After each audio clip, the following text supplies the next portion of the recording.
All right.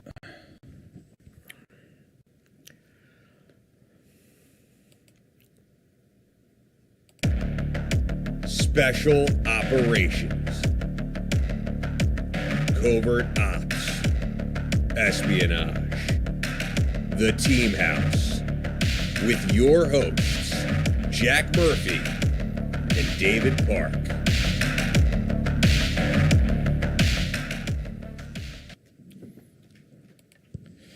Hello, everyone. Welcome to, I believe, episode 207. I'm Jack Murphy here with, here he is, David Park. So, D is out sick today, so your pal Jack is back in the hot seat here. I feel a little bit like Greta. I shouldn't be here. This is all wrong. I should be at school playing with my friends. But here I am. I'm back behind here producing the show again, pressing all the buttons. And our guest on tonight's show is Dr. David Walton. He is the author of Ruck Up or Shut Up. He is a former Special Forces officer, served in a number of different positions, and is really one of the subject matter experts on Special Forces assessment and selection. We're going to talk all about your career and all the things you have going on. Wally, thank you so much for coming on the show tonight.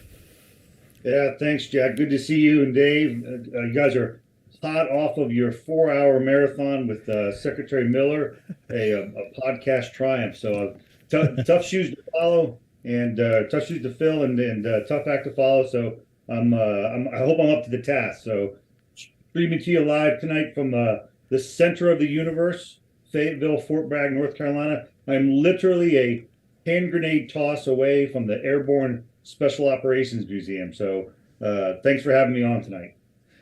So David, here we go. Here's Dave. Dave, tee him up with a question. You know the one. So Wally, what is your origin story? How did you get your superpowers? And what led you into the military? My villain story, yeah. So I joined in 1991. So I grew up very, very fortunate. Had a great family life.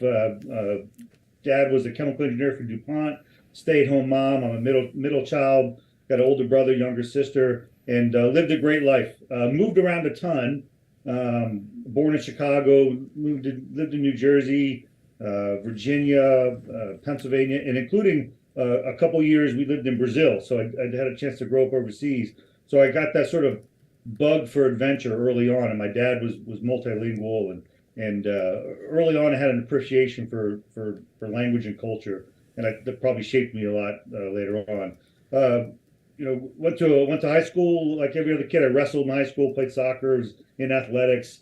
Went off to college. I went to a little place called Slippery Rock University, which is a real college in Pennsylvania, just north of Pittsburgh, and was there during Desert Storm, and then 91, and I felt the bug to serve. I said, I always knew I wanted to do something adventurous, and I said, I got to do something. I mean, the fever pitch was high for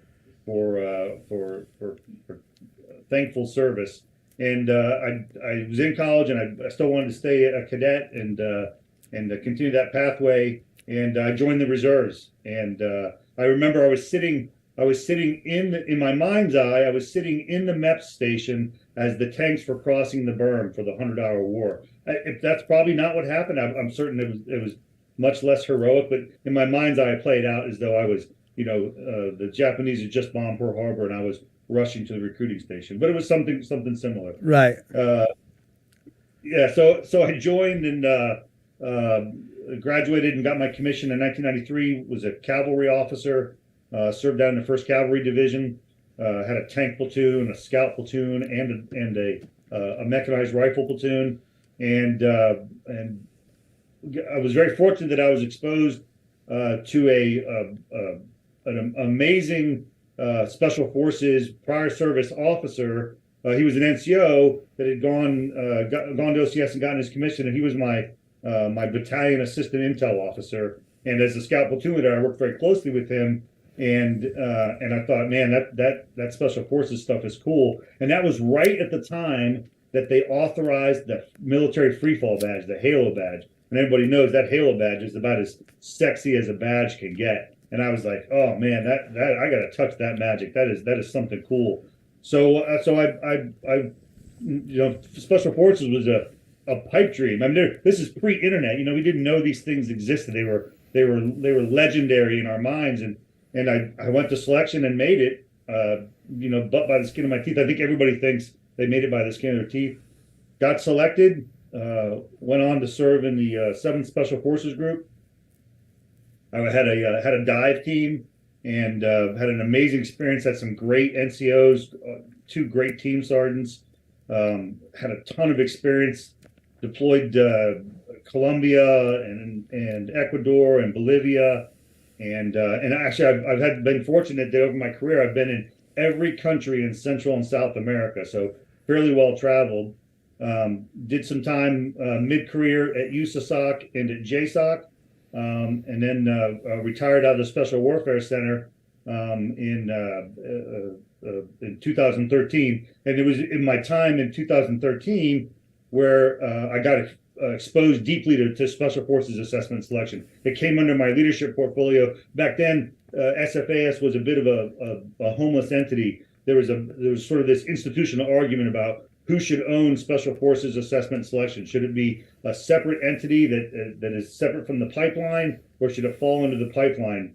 And there was always a big discussion, is there too much control of one entity, and how's it going to work? And in that process, it was literally just a separate company inside of SWCC. And those that understand SWCC understand how immense that beast is. It's people think that SWCC is just the Special Forces pipeline. It is. There's something like 60 courses, 10,000 students a year. It's a huge beast, and that's the schoolhouse. And then there's the center that does all the proponency and the manual writing and all that business. And it's a huge beast. So the SFAS was sort of lost for a while, and I was fortunate that I earned the trust of the commanding general and other senior leaders, and they said, "Hey, we'll give this thing to Walton. He'll be in charge of this." So I got to oversee selection as part of my portfolio, and it was at a critical time that we were really examining closely what SFAS was and the whole Q course. And I got to be part of that process, so I really got to see behind the curtain how selection works, and then I retired in 2013. I went on to get my doctorate and went into academia. I spent about 10 years as a professor of national security affairs, where I specialized in human performance, research methodology, and national security studies. And part of my individual research portfolio was SFAS. I wrote my dissertation on SFAS about how we teach culture to SF guys. And I just for 10 straight years, it was my personal research project. And I spent hundreds, if not thousands, of hours walking out of Camp McCall and talking to Cadre and commanders and candidates, and so I got this sort of a unique view of selection that most guys don't, and I got to see how everything works, all the machinations of it, and that led to a research project on integrating females into SFAS, which of course I think people probably know now.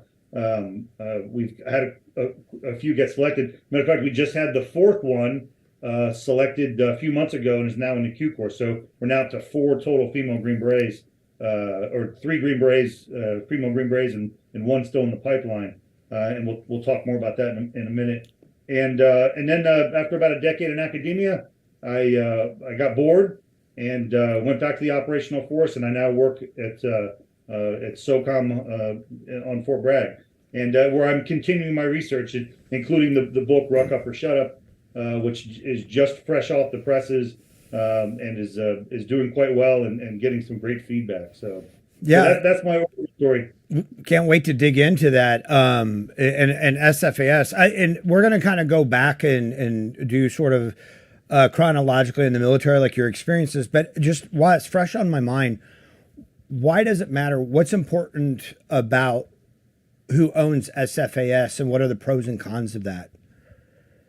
Well, so the institutional argument for years and years and years that if you couldn't, so as you can imagine, senior commanders are very interested in the numbers that graduate the Q course, right? That's the Q course supplies the Special Forces Regiment. You got to have so many Green Berets to do the nation's business. So there's always a focus on how many guys are graduating, and of course, whenever somebody talks about how many guys are graduating, there's always how many guys aren't graduating. So, and why aren't they graduating? So there's this sort of eternal conflict between the guys that do the selecting and the guys that do the training. And so when the same commander owns both the selection and the training, they could sort of hide inconsistencies. If there were inconsistencies to hide. Here's the great news. Selection is awesome. It's not broken, despite what you may hear. But if they are separated, and you are failing guys out of the pipeline, out of the Q course, the pipeline instructors could say, well, listen, they're just not selecting the right guys. Selection's broken. And likewise, the guys at selection can say, hey, listen, we're selecting the right guys. The Q course isn't training them the right way. So there's this sort of institutional, conflict there. And I'm happy to say that while I owned selection for a good while, the best thing that I did was I put it back with the Q course, and I gave it back to 1st Battalion, 1st Special Warfare Training Group, which owns the rest of the pipeline, because I wanted to remove that barrier. I wanted to take away that excuse that we're not selecting the right guys, you're not training the right guys, and we just got rid of that. So it is the age-old institutional problem of he said, she said, pushing it off on someone. So the fact that it resides under one guy means that there's one guy that controls that process, right? So it streamlines it. This is unity of effort. This is standard military principles. You can't have these warring factions. Hey, wait a second there, Dr. Walton. I read on the internet that it's gone woke now. They're just handing it out to kids. Yeah, you show up. So here's how it works, Jack. You show up to Fort Bragg. They issue you a 2-quart canteen, a pizza belt, and your Green Beret, and you're done. It's just like that. It's amazingly simple. No, that is the narrative, right? So here's the problem: is that SWCC doesn't want to talk about selection because they don't want to give up the standards. So right. They're in a tough position in that they don't want to tell guys exactly what to expect at selection, so they don't say anything. And the people that are stuck in that conflict are the cadre. Because here's what happens is if selection numbers and pipeline numbers go up, then the narrative is they're giving it away. The cadre are just they're handing out. It's no more standards. Standards are eroded. It doesn't mean anything anymore. And then if numbers go down, then the cadre are blamed for being too hard, gatekeepers. They're just they're bad guys. They're horrible people, and neither one of those is remotely true. The cadre at SWCC, that's probably the hardest job in the regiment. The pressures are unbelievable. So many masters. Everybody wants to get in your business, and my assessment is that those cadre are doing an amazing job. And I really came to learn that clearly when I was studying the female candidates going through selection, because I thought, I'm an old school Green Beret. I come from the old Army in my mind, and I thought, there's if the women have gone through. I listened. I read the reports out of Ranger School. I heard how they just gave it away. Of course, you could never find any real evidence of that. So when I went out to selection, I was not intending to look at that problem. Instead, I was looking at the Q course, and I sort of stumbled on selection as part of my research, and I just happened to, I was like, hey, there's females out here, and I was like, this is interesting. Like, this is a unique phenomena. This is a phenomenological study. Let's look at what this thing is. So I got to watch the cadre interact in this unique training environment. So you have to understand selection. It is out at Camp McCall, North Carolina, about 30, 40 miles west of Fort Bragg. It is an upside down world. It exists in its own universe. And the cadre are are rulers of the domain out there. So if the cadre wanted to fail everybody or pass everybody, they could, like Thanos, they could snap a finger and make it happen.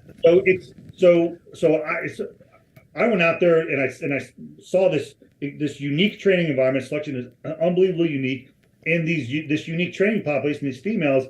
And I was thinking, okay, the cadre, something is afoot. I'm like you, Jack. I'm on social media and I see it. I'm thinking, oh, I'm gonna crack the lid on this one. I'm gonna here it is. I'm gonna find the smoking gun, and it didn't exist. The cadre were unbelievably professional and incredibly skilled at assessing. Like they're like junior psychologists in the field, expeditionary, and just an amazing job. And I came out of that thinking, my God, this is an unbelievable process, and the regiment is doing it right. Like we have cracked the code, and SWCC cannot or will not tell that story, and the cadre are just getting beat up over the head over this in the press and in social media. And I thought, man, this is such a cool story. Why can't we tell the story? I wanted to tell that story, and so that's what I did first in my article in the fall of last year, and now with the book. And the cool thing is that when you know the truth and you can tell that story, there is a real need for it. So who tells the story of selection right now? And the reality of it is the story is told by the guys that don't make it, the non-selects. It's 64% of the guys that go to selection will not make it. And they go back to the operational force and they're disgruntled. Why shouldn't they be? They just had their dreams dashed.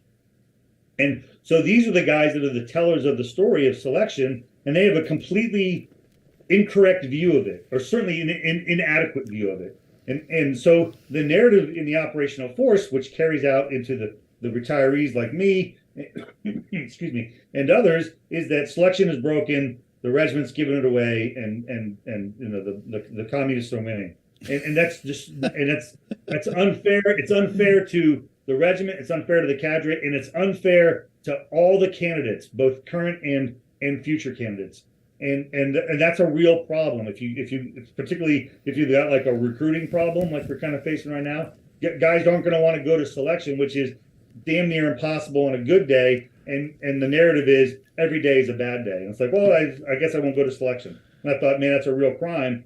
Maybe there's something I can do this. Maybe SWCC can't or won't. I can and I will, and I did. And the response has been huge. So that's the there's the truth. There's the story.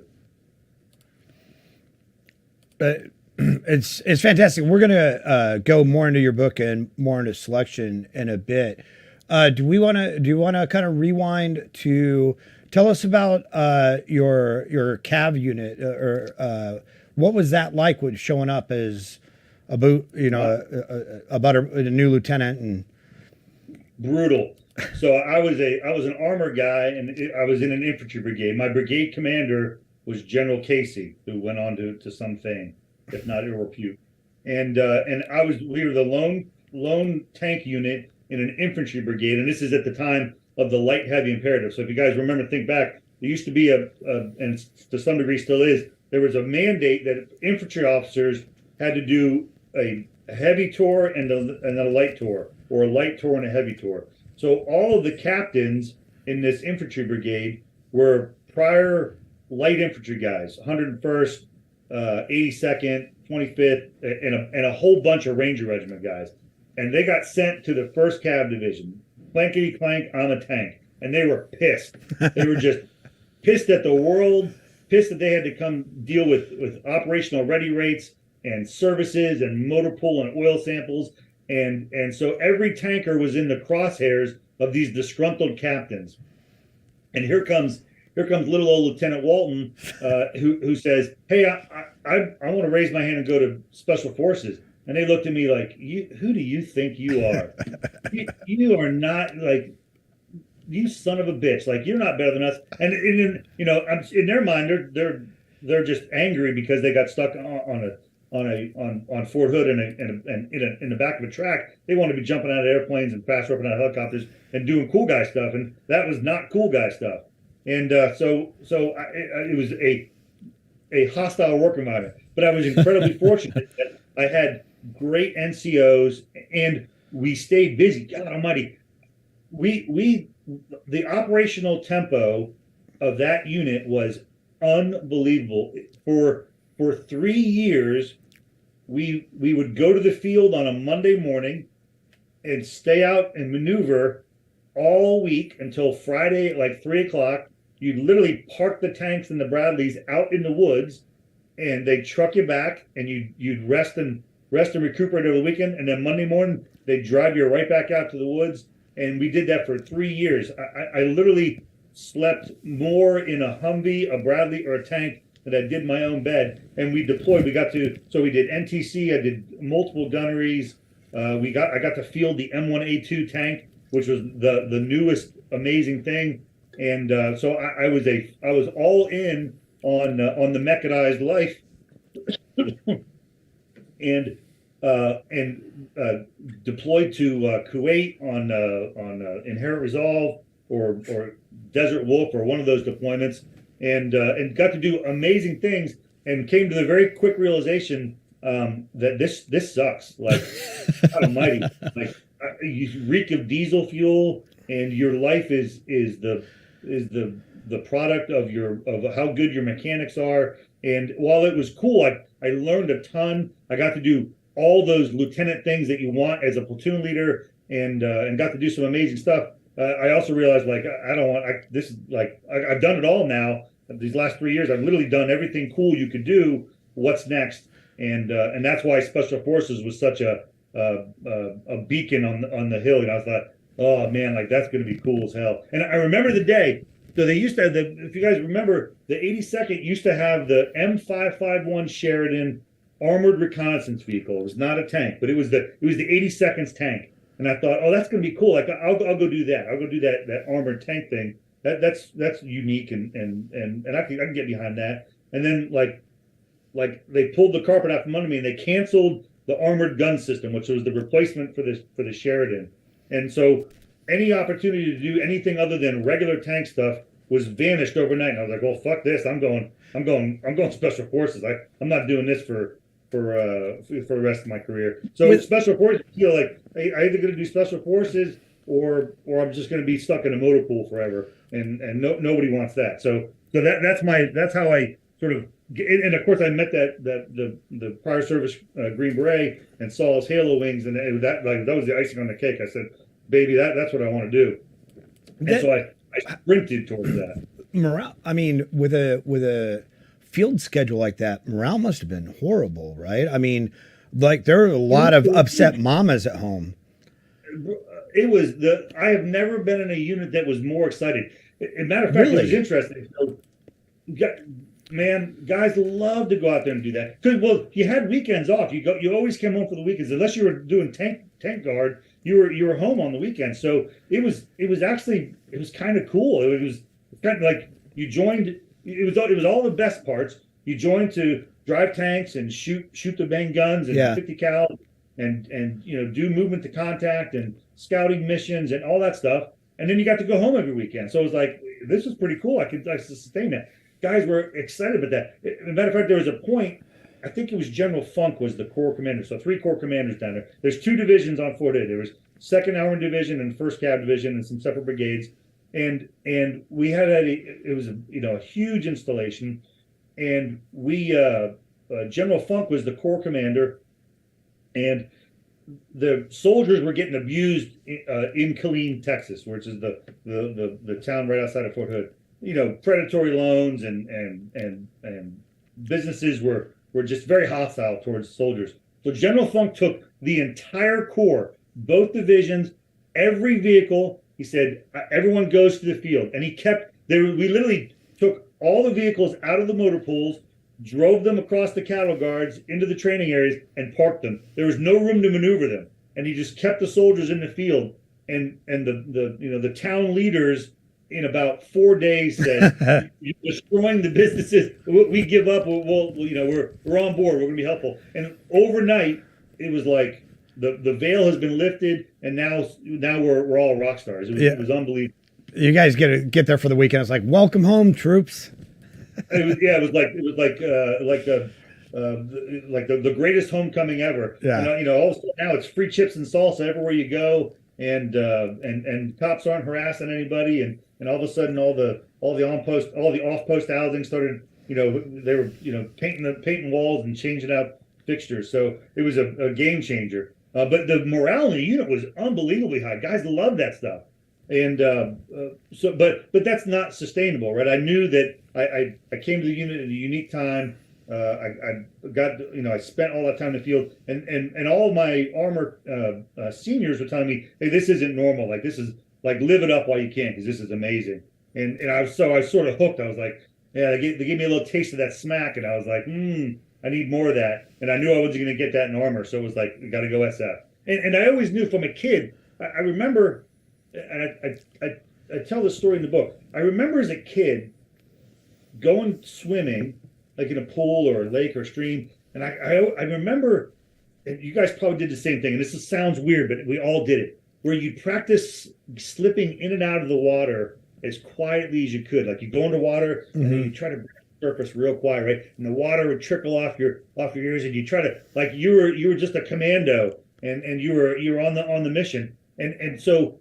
That was me as a kid. I lived outside, building bike ramps and dangerous stunts on bicycles, and dirt clod wars and forts in the neighborhood. And so, like, adventure was how I was raised. And of course, overseas, I can remember growing up in Brazil. I was 10 years old, and my brothers are 3 years older than me. We would leave our little cloistered American apartment complex, with armed guards, and we go out to the barrio and to the favela and, like, buy illegal fireworks. And I think to myself, Jesus Christ, if my kids did that as a father, and I knew my kids were doing that, I would lose my mind. We would do that, like, routinely. It was like, that's just what you did. Yeah. And so, like, adventure was just like normal. Like that's just kind of, it had always been part of my background. So, like, the Army was a natural step for me. I always knew I wanted to serve.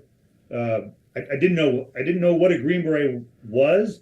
I just knew I wanted to do something in the military, and I wanted to do something special. And I got to do that as a tanker, and then I knew that wasn't going to last. And so in the back of my mind, I thought I want to be a commando. No, I don't think anybody realistically joins the Army and wants to be a supply clerk, right? Nobody wants to go be an administrative specialist. That you want to jump out of airplanes and shoot guns and blow shit up. Well, there's not a whole lot of things in the Army that get you to do that. Being a Green Beret is one of them. So I kind of always felt like I was going to do that thing. I just didn't know how I was going to do it. And when it sort of appeared in front of me, in a matter of like 6 months, I got this mentor, this Green Beret. They canceled the armored gun system. My time as a lieutenant was coming to an end, and I was going to have to go off and do something less enjoyable. And I was like, man, I need that adventure still. I want to serve, but I need that adventure. Where's that adventure at? It's at Fort Bragg, baby. So let's go to Bragg and let's test ourselves. So I got here as fast as I could. You wrote the authoritative work on SFAS, getting through SFAS, but you didn't know all this back then. What did you do to prepare? You'd been working in a tank. What did you do to prepare for SFAS? I did it almost all wrong. So the regiment used to publish, SWIC and the recruiters used to publish this little white pamphlet. It was about 20 pages long, and it was the official SFAS prep workout, and I think it was about 6 weeks long, and it was kind of standard boilerplate stuff.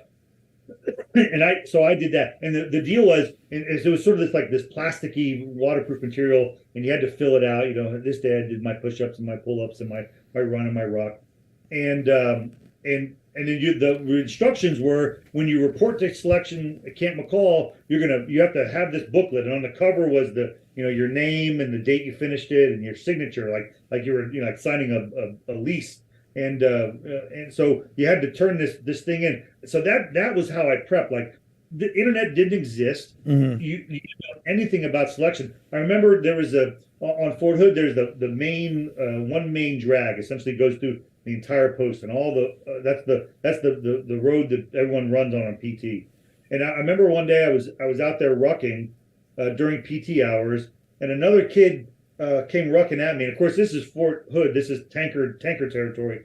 There ain't a whole lot of ruckers out there, so you look like you were a goddamn commando if you had a ruck on your back and you were walking. So I was walking, he was walking, and of course you started cueing each other. And we're going by, and he says, "You going to selection?" And I was like, "Yeah." He goes, and he was carrying a big 4x4, in lieu of a weapon. Mm-hmm. And he said, "Make sure you get it. Make sure you get a weapon." And I was like, "That's my prep. That's my G2. That's what I know." And that was it. So I had no idea what I was doing. I went in totally blind.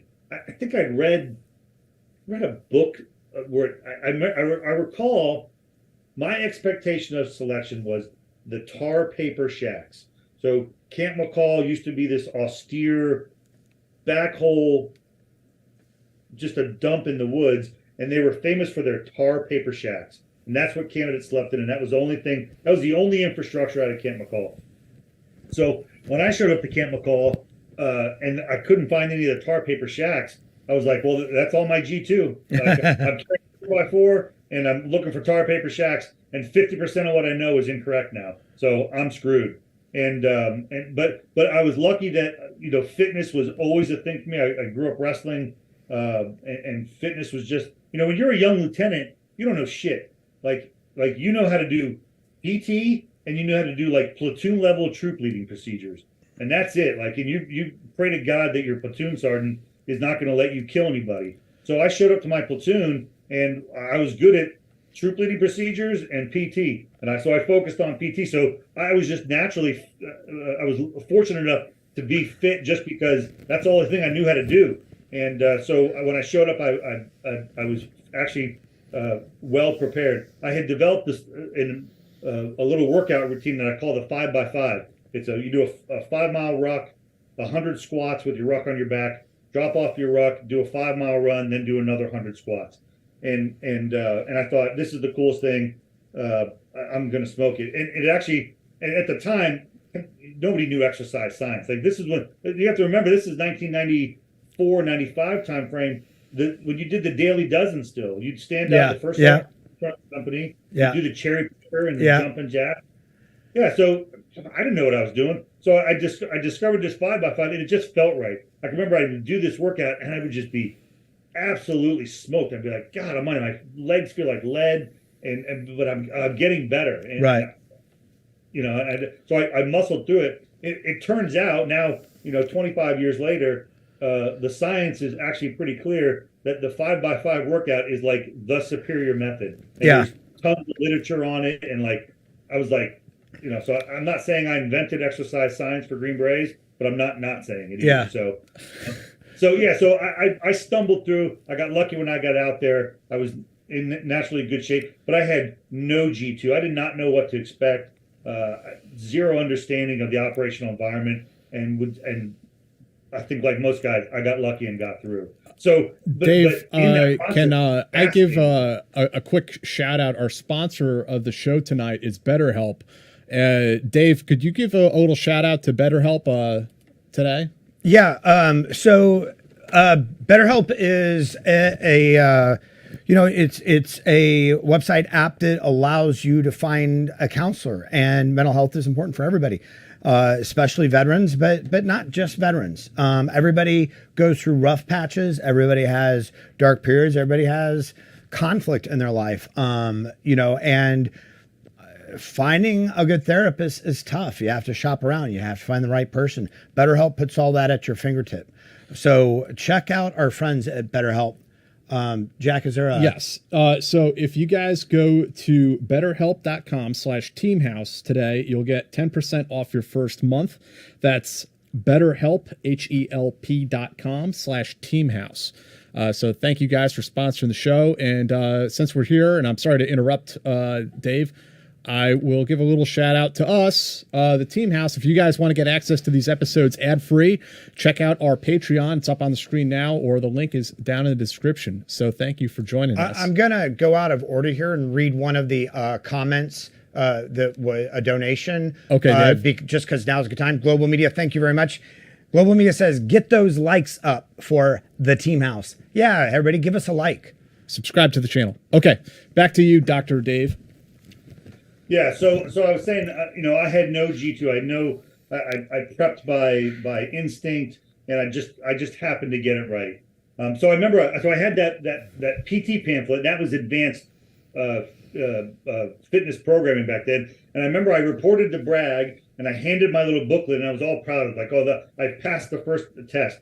And I handed it to the cadre, and he looked at it and chucked it in the trash can with everybody else. I was like, what the? I was like, man, we're in it now. Like, this is upside down world. I thought I was doing the right thing. And so immediately, back on your heels and trying to figure out selection. And it was, a 21 days of complete confusion and chaos and fascination. I think that's probably the best way to describe it. Is I was fascinated by this process, and I was just like, and when you go through selection, and so most guys' understanding of selection is that they've been through it. So you've been a gunshot wound. You've had a gunshot wound. You're now supposed to be an expert in trauma medicine. Right. And so that's really so guys that have been to selection but haven't studied it beyond that have a very incomplete understanding what selection is. But I was fascinated by it, and I can remember. So I was in 7th group when they were here at Fort Bragg, and they had just started the 18 X-ray program, which is the SF baby program. And the rumor, history repeats itself. The rumor was, they're giving it away out there. The standards are gone. They're letting these young kids in. What's going on? And the SFAS commander at the time was Tony Fletcher, who's now General Tony Fletcher. And he happened to have he did his time prior to going out to selection in my company in A17. And so a couple of us decided, hey, let's get in a car and let's drive out to selection. We're going to get to the bottom of this. Like, we're going to crack this code. So we literally drove out to Camp McCall. Back then it was an open, like, you could just drive on to Camp McCall. And we drove up to the selection hut, knocked on the door, said, hey, Tony, what the fuck, man? What's going on out here? And he was like, what are you guys here? And that you're out there and isolated. He had no idea what the rumors were, and we told him, and he took us around, and we talked to Cadre, and he showed us the books. And I mean, this is old school here. This is when everything was still paper copies of records. You didn't have computers. And I was like, well, this isn't what I heard. Like, selection is like this cool thing. So early on, I had this exposure to it in this unique way, and I thought, so in my mind, I always had this idea that if you want it done right, you got to do it yourself. So I drove out to McCall with my boys, and we figured it out. It was done right. Mystery solved. The controversy's over. Let's go back to doing team stuff. And I put selection out of my mind. Yeah. It always stays in your mind because it's part of your DNA. But in my mind, selection works. It's good to go. And I didn't come back to it until years later when I owned it. And I was again fascinated by it. So what was your time in 7th group like? How was it when you got there, and what were some of the first things you did? Yeah, I was a pre-GWAT guy. So I was actually deployed with my ODA on 9/11. So I had team time, about half my team time pre 9/11, half my team time post 9/11. So I got to see the best of both worlds. And I think that being a Green Beret pre 9/11 was harder than post 9/11 because you didn't have tons of sexy equipment. You didn't have all the WASTA and all the credibility, and you were just sort of left to your lonesome. So that was the golden age of being a Green Beret. You would take your ODA and you deploy downrange to pick a country, and you were the only dudes in the country. There was a mill group up in the embassy, and you and your ODA were out in the jungla, mixing it up, doing and this is when I graduated the Q course in 2000 or 1999, everyone said 2000 is the year of the CIB in Colombia.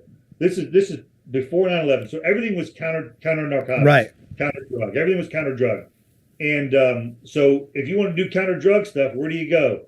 Latin America. Right. So everybody wanted seventh group, and I was fortunate. I had a language rating already because I grown up in Brazil and spoke a little bit of Portuguese, and then had some Spanish in high school and reinforced it. My hometown's a big migrant Latin community, so I had a little bit of a language background. And I said, I'm getting seventh group, baby. I'm going to where the action is. The 2000s is the year of the CIB in Colombia. Let's go get some trigger time. And got to seventh group. And, within a year, 9/11 happens. And now nobody cares about counter drug. Right. And now it's counter terrorism. And as a matter of fact, they switched so quickly that they stopped calling it counter drug and they had to call it counter narco terrorism. You had to put terrorism in there, right? So you could get the money. Right? Now because of the GWAT, I mean, did we just sort of by default win the war on drugs? Did that just?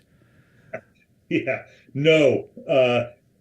By every metric possible, the war on drugs continues, and I spent significant time there. So I did my team time. We were deployed during 9/11. Came back, did my team time, did some 3 time, and then I went back to Latin America as the chief of counter narco terrorism for JTF Bravo down at Sotocano Air Base, which is where Ollie North trained his Contras. And so I spent another year down there doing counter narcotics and ended up as number 3 on the MS-13 hit list. We had been so effective. So Sotocano is an air base, and there's a helicopter battalion there, and I ended up getting my own helicopter task force with no ground forces. I was the ground force. So we would deploy to other countries like Belize, Costa Rica, Guatemala, and we would get a host nation merc force, and they'd be SWAT guys or special operations guys, and so they had the troops. They didn't have the aircraft. We had the aircraft, didn't have the troops. I ended up leading the helicopter task force, and we go get drugs, and we would catch millions of dollars in drugs. The way it works is the drugs are mostly manufactured on the Andean Ridge, and they take off from Colombia, and they'd fly north across the Caribbean, and then hook dogleg in west, go right across Belize, and land in the area of Guatemala and Mexico called the Petén region. And it's a remote jungle area, and they would literally just crash land these planes full of drugs, and then somebody would at the jungle strip would drive a vehicle out, load them up, and they'd be gone. So we would get these radar tracks and get in our helicopters and go fly off and chase these guys down. So we're flying across the jungle in the back of our CH-47s and Blackhawks with host nation dudes and chasing these drugs, and we'd wait for that aircraft we'd be following the little fixed wing aircraft. It would crash in the jungle, and then we'd land in a helicopter. And you had to get there within like minutes because a couple of jingle trucks would pull up, they'd load all the drugs off and take off. And we got so effective at it, we were catching millions of dollars in drugs every month, and I ended up on the MS-13 hit list. Like they found out who I was. Dave, was that part of Snowcap? No, it's not. It was totally separate. So it's run out of Giada South, out of Key West, and that's just a bunch of staff guys. It's like I think it's like probably Coast Guard heavy because of nature, and it's just a bunch of staff dudes. And then the only action arm they have is me as the chief of counter-narco-terrorism in Honduras, and the helicopters, and whoever we can scrounge up. So we would spend, we'd spend a couple weeks talking to mill groups across Latin America, saying, "Hey, could you guys rustle up a ground force for us? I'll be the ground force commander. I got aviation assets. You get me your bubbas. You guys have got less restrictive ROE. We'll go chase down these drug guys, and you guys will get all the credit." So I spent a year doing that, and like bizarro world. I mean, it was like getting in the back of this CH-47 with no SATCOM communications. This isn't 160th SOAR. This is like conventional aviation unit, and like fly off in the middle of the night, chase down these helicopters, these planes full of drugs. They're going to crash land in the jungle. We're gonna hover over as close as we can get and drop you guys off and go get them. And it was like, holy shit, man! Like this is not there's no manual for this. Who was generating the intelligence and developing the target packages for that? So they was purely off radar tracks. So we'd have a picket line of naval vessels in the Caribbean, and they'd pick up these. So what would happen is an aircraft would take off from an airfield in Venezuela or Colombia or Panama. And what would happen is they would file a flight plan for something local, and then they would deviate from that flight plan and turn off their beacon. And that was like, okay, that's the trigger. Something's going to happen. So one of our host nation partners would sort of report this up. Sometimes we get it in time, sometimes not. And that information would then go to JADO South up in Key West, and they would radio that into one of the picket ships, and they would start radar tracking these aircraft. And they would, flying, low, trying to avoid radar, and they would just shoot up, and we would track them the whole way. And then they'd start doglegging in to cross the Belize and land in the Petén. And it was sort of like maybe we'll catch them, maybe we won't. Yeah. But we're going to give it a shot. And we would literally just pile a bunch of dudes onto the back of these helicopters and take off in the middle of the night and hope we could intercept them in time. And So it was like did cat and mouse. did you ever have any dust ups with the drug traffickers on the ground? Jack, that is against the rules of engagement. Americans are not. Come on, it's the team house, Dave. But I Not will tell you, but the host nation forces. Did they that you observed? Well played, Dave. Well played. routinely. Yes. I would marvel because I just come from team time and deployed all over and of course very, very strict rules of engagement with your ODA. Like you can't have an international incident. So I was used to like thou shalt not. And then I show up to this conventional unit and I'm like the lone guy and it was like, yeah, do whatever you want. The host nation guys it's their rules of engagement. I was like, holy shit. Like this is a goddamn international incident every time we go out. And they're like, yeah, let's go lump some dudes up. And they would just, I mean, let's just say that the technique for an EPW search for a Belizean SWAT guy is not the same as it is for a young Rangers. Like it was like, holy shit. So routinely dust ups. I got shot at way more in Central America than I did in Afghanistan or Iraq. So like I was like, I can't wait to get to the Middle East so I can get some peace and quiet. It was bizarre. And we would deploy. So I would tell you we would deploy about 2 weeks out of every month. We'd do this mission, and then the other 2 weeks of the month, I was traveling around to all the embassies and the mill groups to convince them to put together a package of ground force so we could come to their country and do the same thing for them. And so I'm traveling as a civilian, as a singleton, and would routinely get death threats and the DEA guys would knock on my door in the middle of the night saying, "Hey, don't leave the hotel tonight. Like it's probably not safe for you to go out." And I'd be like, "Yeah, okay, no problem. I'm here by myself, and I don't have a whole ODA stacked up on the other side of the wall here." Like it was the wild, wild west, and I can't imagine having that experience without a special operations background. Like I was really, really confident in my my personal combat skills, my ability to manage risk and do all that detailed planning, all that stuff. But holy shit, that was just a bizarre time. And not long after I left, they stopped doing that sort of thing. I think because the guy that followed me was a conventional guy, and I don't think he fared very well. And so I escaped by the skin of my teeth, but I did really well, and it was an amazing experience. Tons of trigger time, tons of on the ground, like just weird tactics and like you want to learn how to advise and assist. You'd be the only guy that speaks English except for the helicopter pilots and the crew, and everybody else on the back only speaks Spanish. So my broken Spanish is what's keeping us from violating international law, and somehow we made it through. And that sounds like every SF guy's dream job right there. It is absolutely. I thought team time seemed quaint, like holy smokes. So yeah, it was an amazing experience, and I feel like that was sort of the payoff for for all the restrictive ROE when you were with your team downrange, going to Columbia and doing stuff. Like now it's like there's no rules and it's like the Wild Wild West. And I was like, hell yeah, let's go. So Yeah. yeah, Except for the SIF guys, Jack. Their dream job was CAG. Anyway, so did they, like, you guys were very successful. Did the cartels become savvy to how you guys were doing it, and did they deploy countermeasures? It's part of the business model. Okay. Like they're going to launch. So they would start launching 2 aircraft at a time. They would go for offset landing strips. Like for them, it's just part of the business model. Listen, if I land 1 aircraft and I get it across the border, that's a couple $1 million.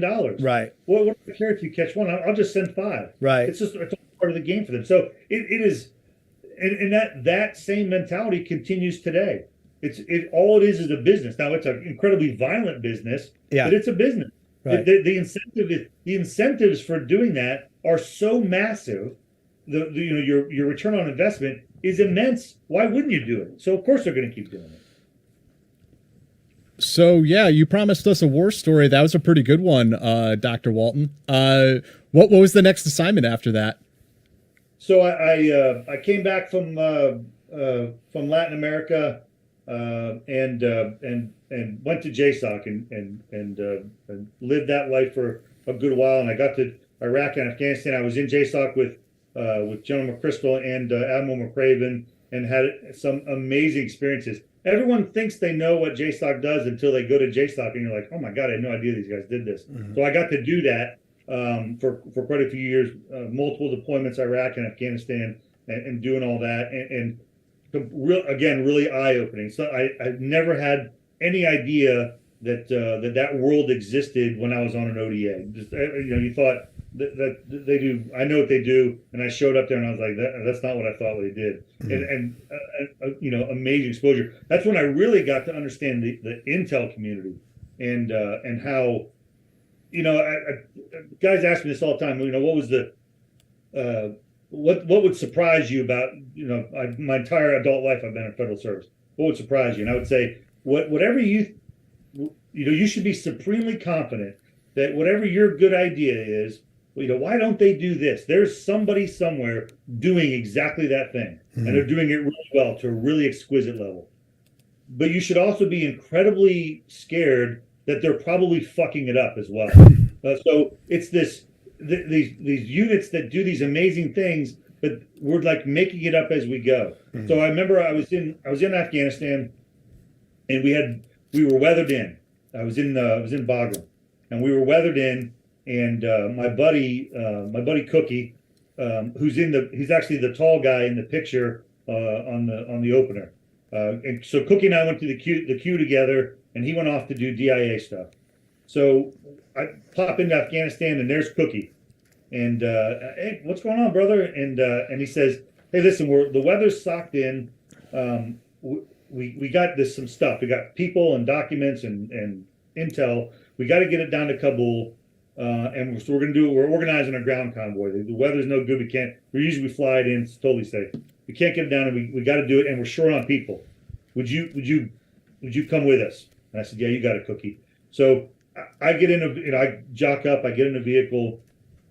He's in one vehicle with another operator. I'm in a vehicle, and I have a female operative with me, and who I've never met before. She was clearly very new at this, and we got a bunch of highly sensitive material in the vehicle with us, to put it that way. And we take off driving down to Kabul, and like there's no ISR, there's no gunships overhead. It's just us and some high value stuff, and just 2 vehicles, and we're driving down there. And I'm like this isn't sophisticated. This is not like the movies. And we drive down there, and my whole operational career I'd been in Latin America, and that's driving in Latin America is a full contact sport. Mm-hmm. Like possession is 9/10 of the law. You're cattle guards, you're dinging everybody. You go to Kabul, and that makes South America look tame. Like it was like, and there's 2 of us, and we're in up armored vehicles, and we got the jammers going, and we're dressed up in our garb, supposed to look like natives. And of course, you can see the antennas on the vehicles. Everyone knows who you are, and it's full contact. And we're busting through traffic and roadblocks and Rubbing total is shit show. racing. I mean, I was like this is again another goddamn international incident. So we pull up to the safe house in Kabul, and it's a station safe house with DIA joint. And I'm thinking, okay, we made it. Like we're there, and we pull up, and it's like there's like weapons laying everywhere, host nation guys wandering in and out, no security, like stacks of cash, zipper drives stacked up over here. I'm like, I thought you guys were the pros from Dover. What the fuck is going on over here? Like, who are these 10 dudes just like playing with their guns, like flagging everybody? Like, does anybody know who they are? Ah, they're just some guys we have. Like, who the fuck is in charge here? And I thought to myself, wow, we have this incredibly complex intelligence community that refines this exquisite intelligence, but on the ground, it's a bunch of these yahoos who haven't done a sensitive items inventory ever, and who knows how much cash is laying around here. I was like I was waiting for somebody to pull out a hash pipe and just like start taking one hitters off it. I was like, what is going on here? So you go from watching the task force do these amazing things, and then you see what's backing it up, and it's this broken intel community, and then you start to realize like we're really good and simultaneously really bad. So you better have your shit squared away because we were one flat tire or one RPG away from another Black Hawk Down incident, and it's me and this first time operative who I had zero confidence in, and we're bumper to bumper. It's literally bumper cars. We're knocking goats and donkeys out of the way, but by the luck of God we made it. And so we had, because there was certainly no CSAR coming for us. Yeah, especially in the early days, it was really sketchy. No systems and processes, making it up as you go. You were moving so fast to get to the fight that we really weren't thinking about the second and third order effects, and that's probably indicative of all of these big huge ventures, right? We're moving forward. We don't care what's behind us. We're just moving forward. We were so busy moving forward, we didn't realize all the shit that we were dropping behind us. Mm-hmm. It wasn't until probably a year later that we got control over that process. And that was, of course, not a task force mission. That was a separate function, but related to task force. And I was just like, man, like we are so good and so bad, and we're just waiting for something to expose us. And of course, what do we see? 10 years later, in the withdrawal of Afghanistan, that ugly underbelly got exposed, and we were underprepared. I won't say we were unprepared, but underprepared. It moved so fast, and it was so dynamic that all of those hidden flaws got exposed. And so if you had served there and you had seen that, and you had been part of had seen the dirty side beforehand, you were not really surprised by the disorganized withdrawal. Yeah. And so, yeah. Yeah. I mean, really, I felt like whatever prepared is, we were the opposite of that. So prepared as one, we were a -1. There was just no plan in place for any of that. And there was no plan, and there was no plan for a plan. It's just like, hey, we're leaving. Right. This is not what special operations does. Yeah. Coming up, particularly as a Green Beret, I'll throw a little shade on my SEAL brothers. Shade. Green Beret are known for our exquisite planning, detailed down to the gnat's ass. You've got a PACE plan. You got a primary, an alternate, a contingency, and emergency. You got a primary. You have a PACE plan for your link up. You have a PACE plan for your commo. You have a PACE plan for your infill, for your exfil, for your MSS side. Like everything is planned out to ad infinitum, so that when a thing happens, when a bad thing happens, it's just a battle drill. Like, hey, we had a plan for this. We're just gonna execute the battle drill. And that's why you often see Green Berets don't make the tactical news like SEALs do. SEALs are known for their incredible fitness and direct action and aggressiveness, not known for their planning. That's not a secret. Everybody knows that. So when a SEAL unit has a contact, has a deviation from the plan, it becomes a major motion picture. When Green Berets have a deviation from the plan, it becomes a battle drill, and you deal with it. And so when you see when you see that no one's even planning for a plan, and you see this breakdown of like really simple things, as a Green Beret, that's incredibly frustrating. So what I think is going to happen, I think back when I went through the Q course, you did 5 or 6 full mission profiles, and you were expected to be a planning guru, even junior NCOs in the team. And we lost that we were so busy fighting the wars in Iraq and Afghanistan and producing guys to do that we sort of lost that capability, that skill set. We became more SEAL-like. And SEALs are great. I love them.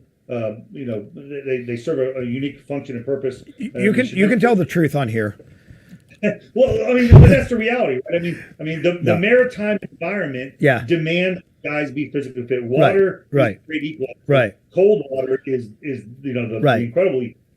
So they have to focus on different things. They recruit from a younger population. They have a different mission set. It's hard to keep those skill sets up. So you don't have enough time to do the detailed planning. So they don't get those detailed mission sets that require it. Now, smash cut to Afghanistan, and they're getting those missions, and they are not as prepared as they probably would have wanted them. And that's not me saying that. If you talk to any SEAL, they'll tell you that as well. Yeah.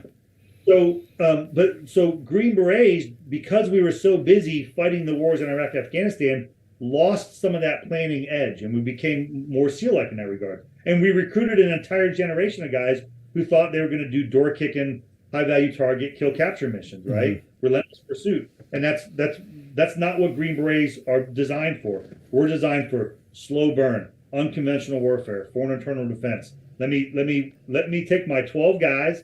Let me go to a country. Let me recruit 500 guys, farmers, and turn them into a standing army.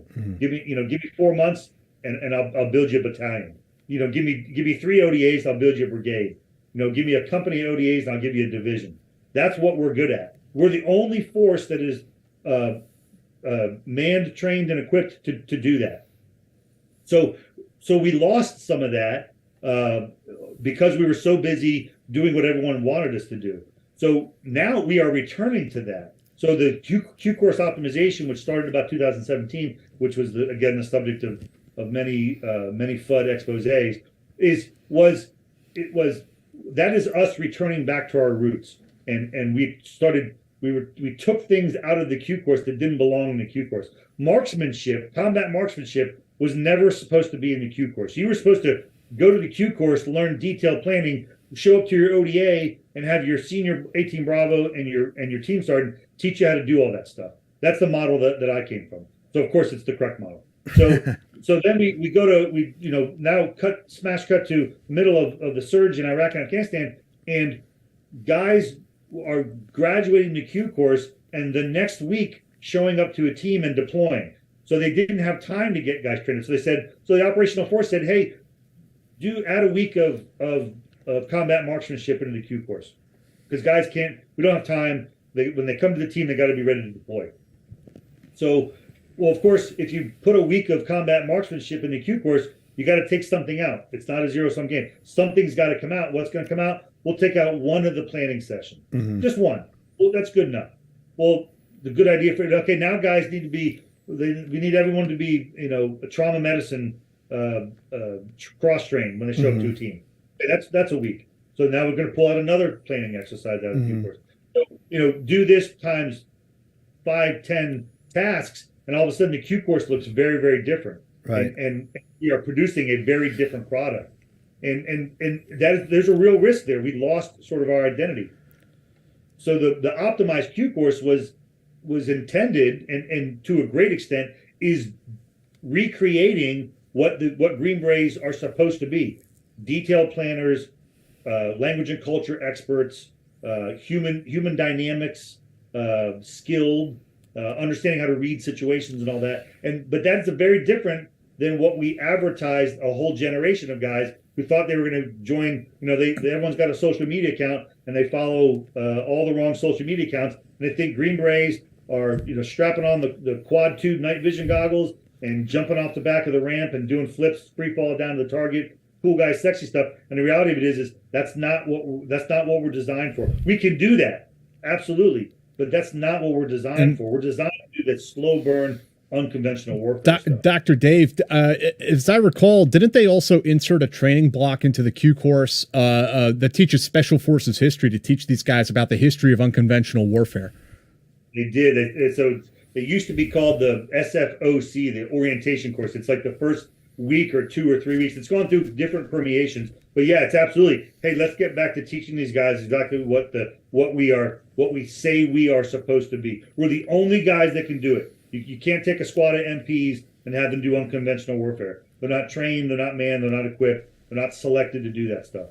So part of that process was this sort of learn your history, and we started bringing in guys from the Special Forces Association, these old retired Vietnam guys, and we'd have them come into the Q course and sit them down in front of a class of kids and just sit down and say, hey man, here's the real deal. Here's what we did in Vietnam, and here's what's expected of you guys.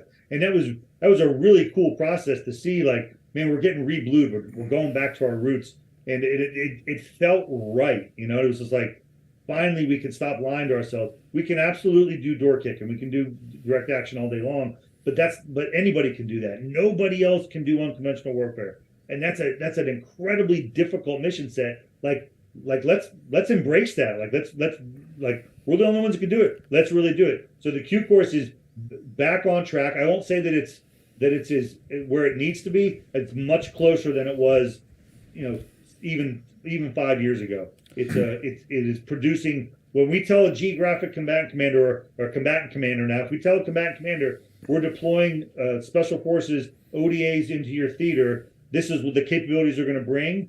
Now we are actually bringing that capability, and that is an incredibly potent capability. And so we are returning. I say we are returning to the golden era of Special Forces. We are going back to single teams deploying to a theater where you're the only gringos around, and you have to rely on the wits, skills, and character of the other 11 guys on your team. And that's a unique mission set that is incredibly difficult to do, and but also incredibly rewarding. You want to talk about risk management? We spent 20 years in Iraq and Afghanistan where if you got into the shit, you got up on the radio and you called in a gunship or just the QRF and you had ISR overhead and you had all those assets. It was almost kind of cheating. Well, now you're alone and unafraid in the middle of Africa. You don't have shit for assets. You certainly don't have a CSAR. Your QRF is the other half of the team that's back at the team house while you're out in the hinterland. Like, you better have your shit wired tight. Like, you better have your risk mitigation. You have a very exquisite understanding of risk when you are your own QRF.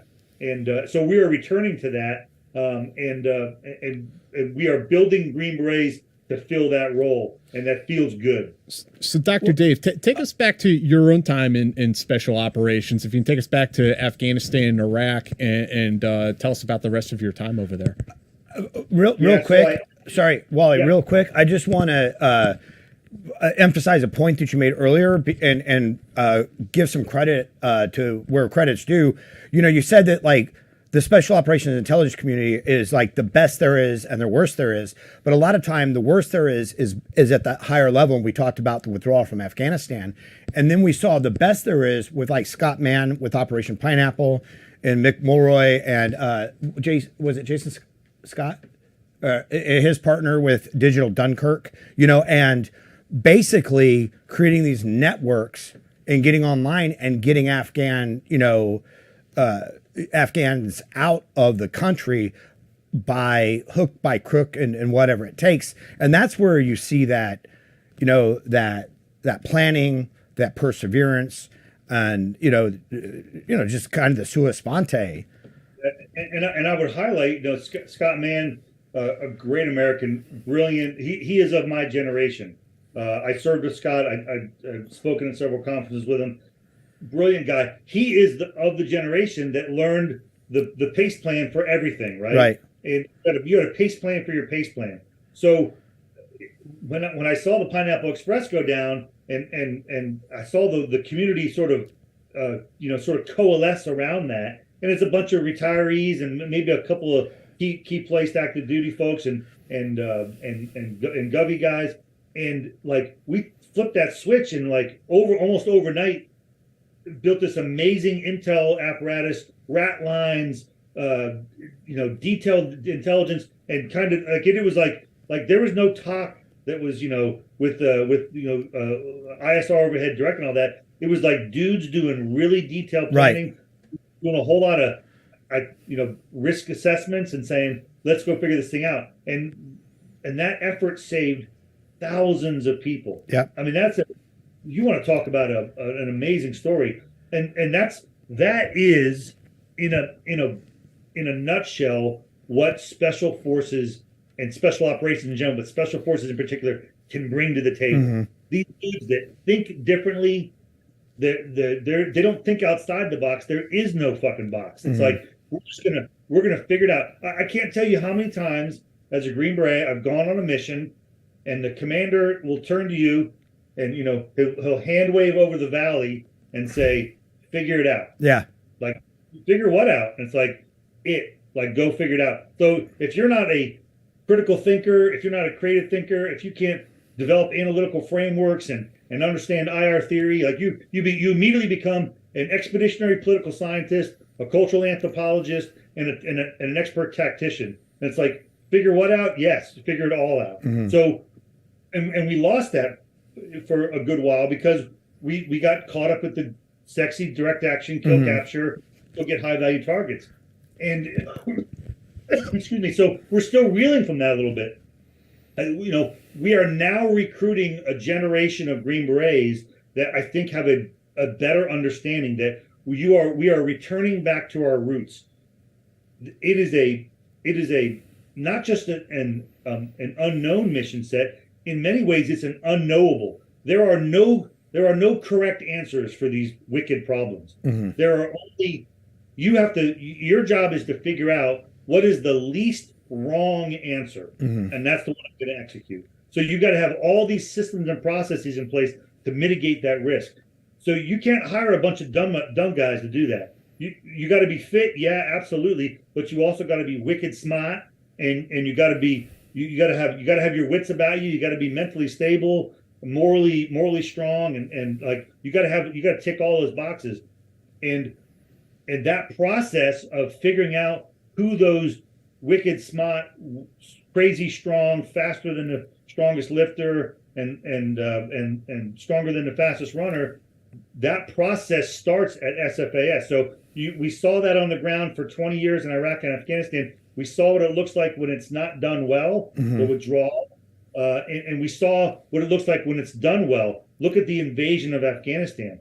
My God, 5th Group just went through that like a hot knife through butter, and that was classic partisan warfare. Linked up with partisan forces, developed the campaign, and within weeks, months if not weeks, has essentially toppled the Taliban. And it was like, okay, we were so good at it that we weren't prepared for catastrophic success. We were like, holy shit, like what's next? And then we started bringing conventional forces in, and the mission got muddied, and we still went on to do amazing things. Look at the village security operation, the VSO, which was a special operations, special forces centered around. Scott Mann was actually a big part of that. Again, but that was old school Green Beret non-commissioned officers and trusted officers coming up with this plan for it. Looked an awful lot like what we did in Vietnam. Yeah. And we're going to go do this village security program, and that thing was like incredibly successful and died on the vine because it came under the auspices of conventional commanders, right. And they don't have the same appreciation of risk and the same fostering of creative and critical thinking that that's what special operators do. Green Berets, like we're just different, so we think about things differently. We had Scott Mann on talking about that, and also Dave Madden, who's a SEAL officer, kind of boots on the ground perspective of how VSO worked, which was really cool. So Dr. Dave, if you could kind of take us back onto like your career and your trajectory through the special operations community. Yeah, so did multiple tours in Iraq and Afghanistan.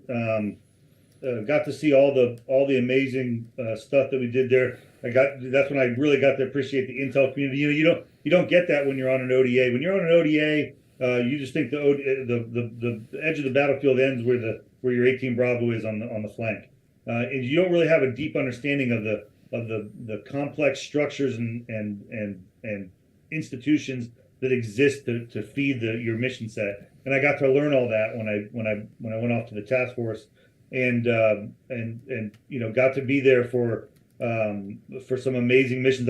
I'm looking at on my shelf behind me, and I have a 105 shell from an AC-130 gunship, and that is the shell that killed Mullah Dadullah Lang. So for those who don't know, you can Google MDL, Mullah Dadullah Lang. He was a Taliban facilitator, and I think Lang is Pashto for limp.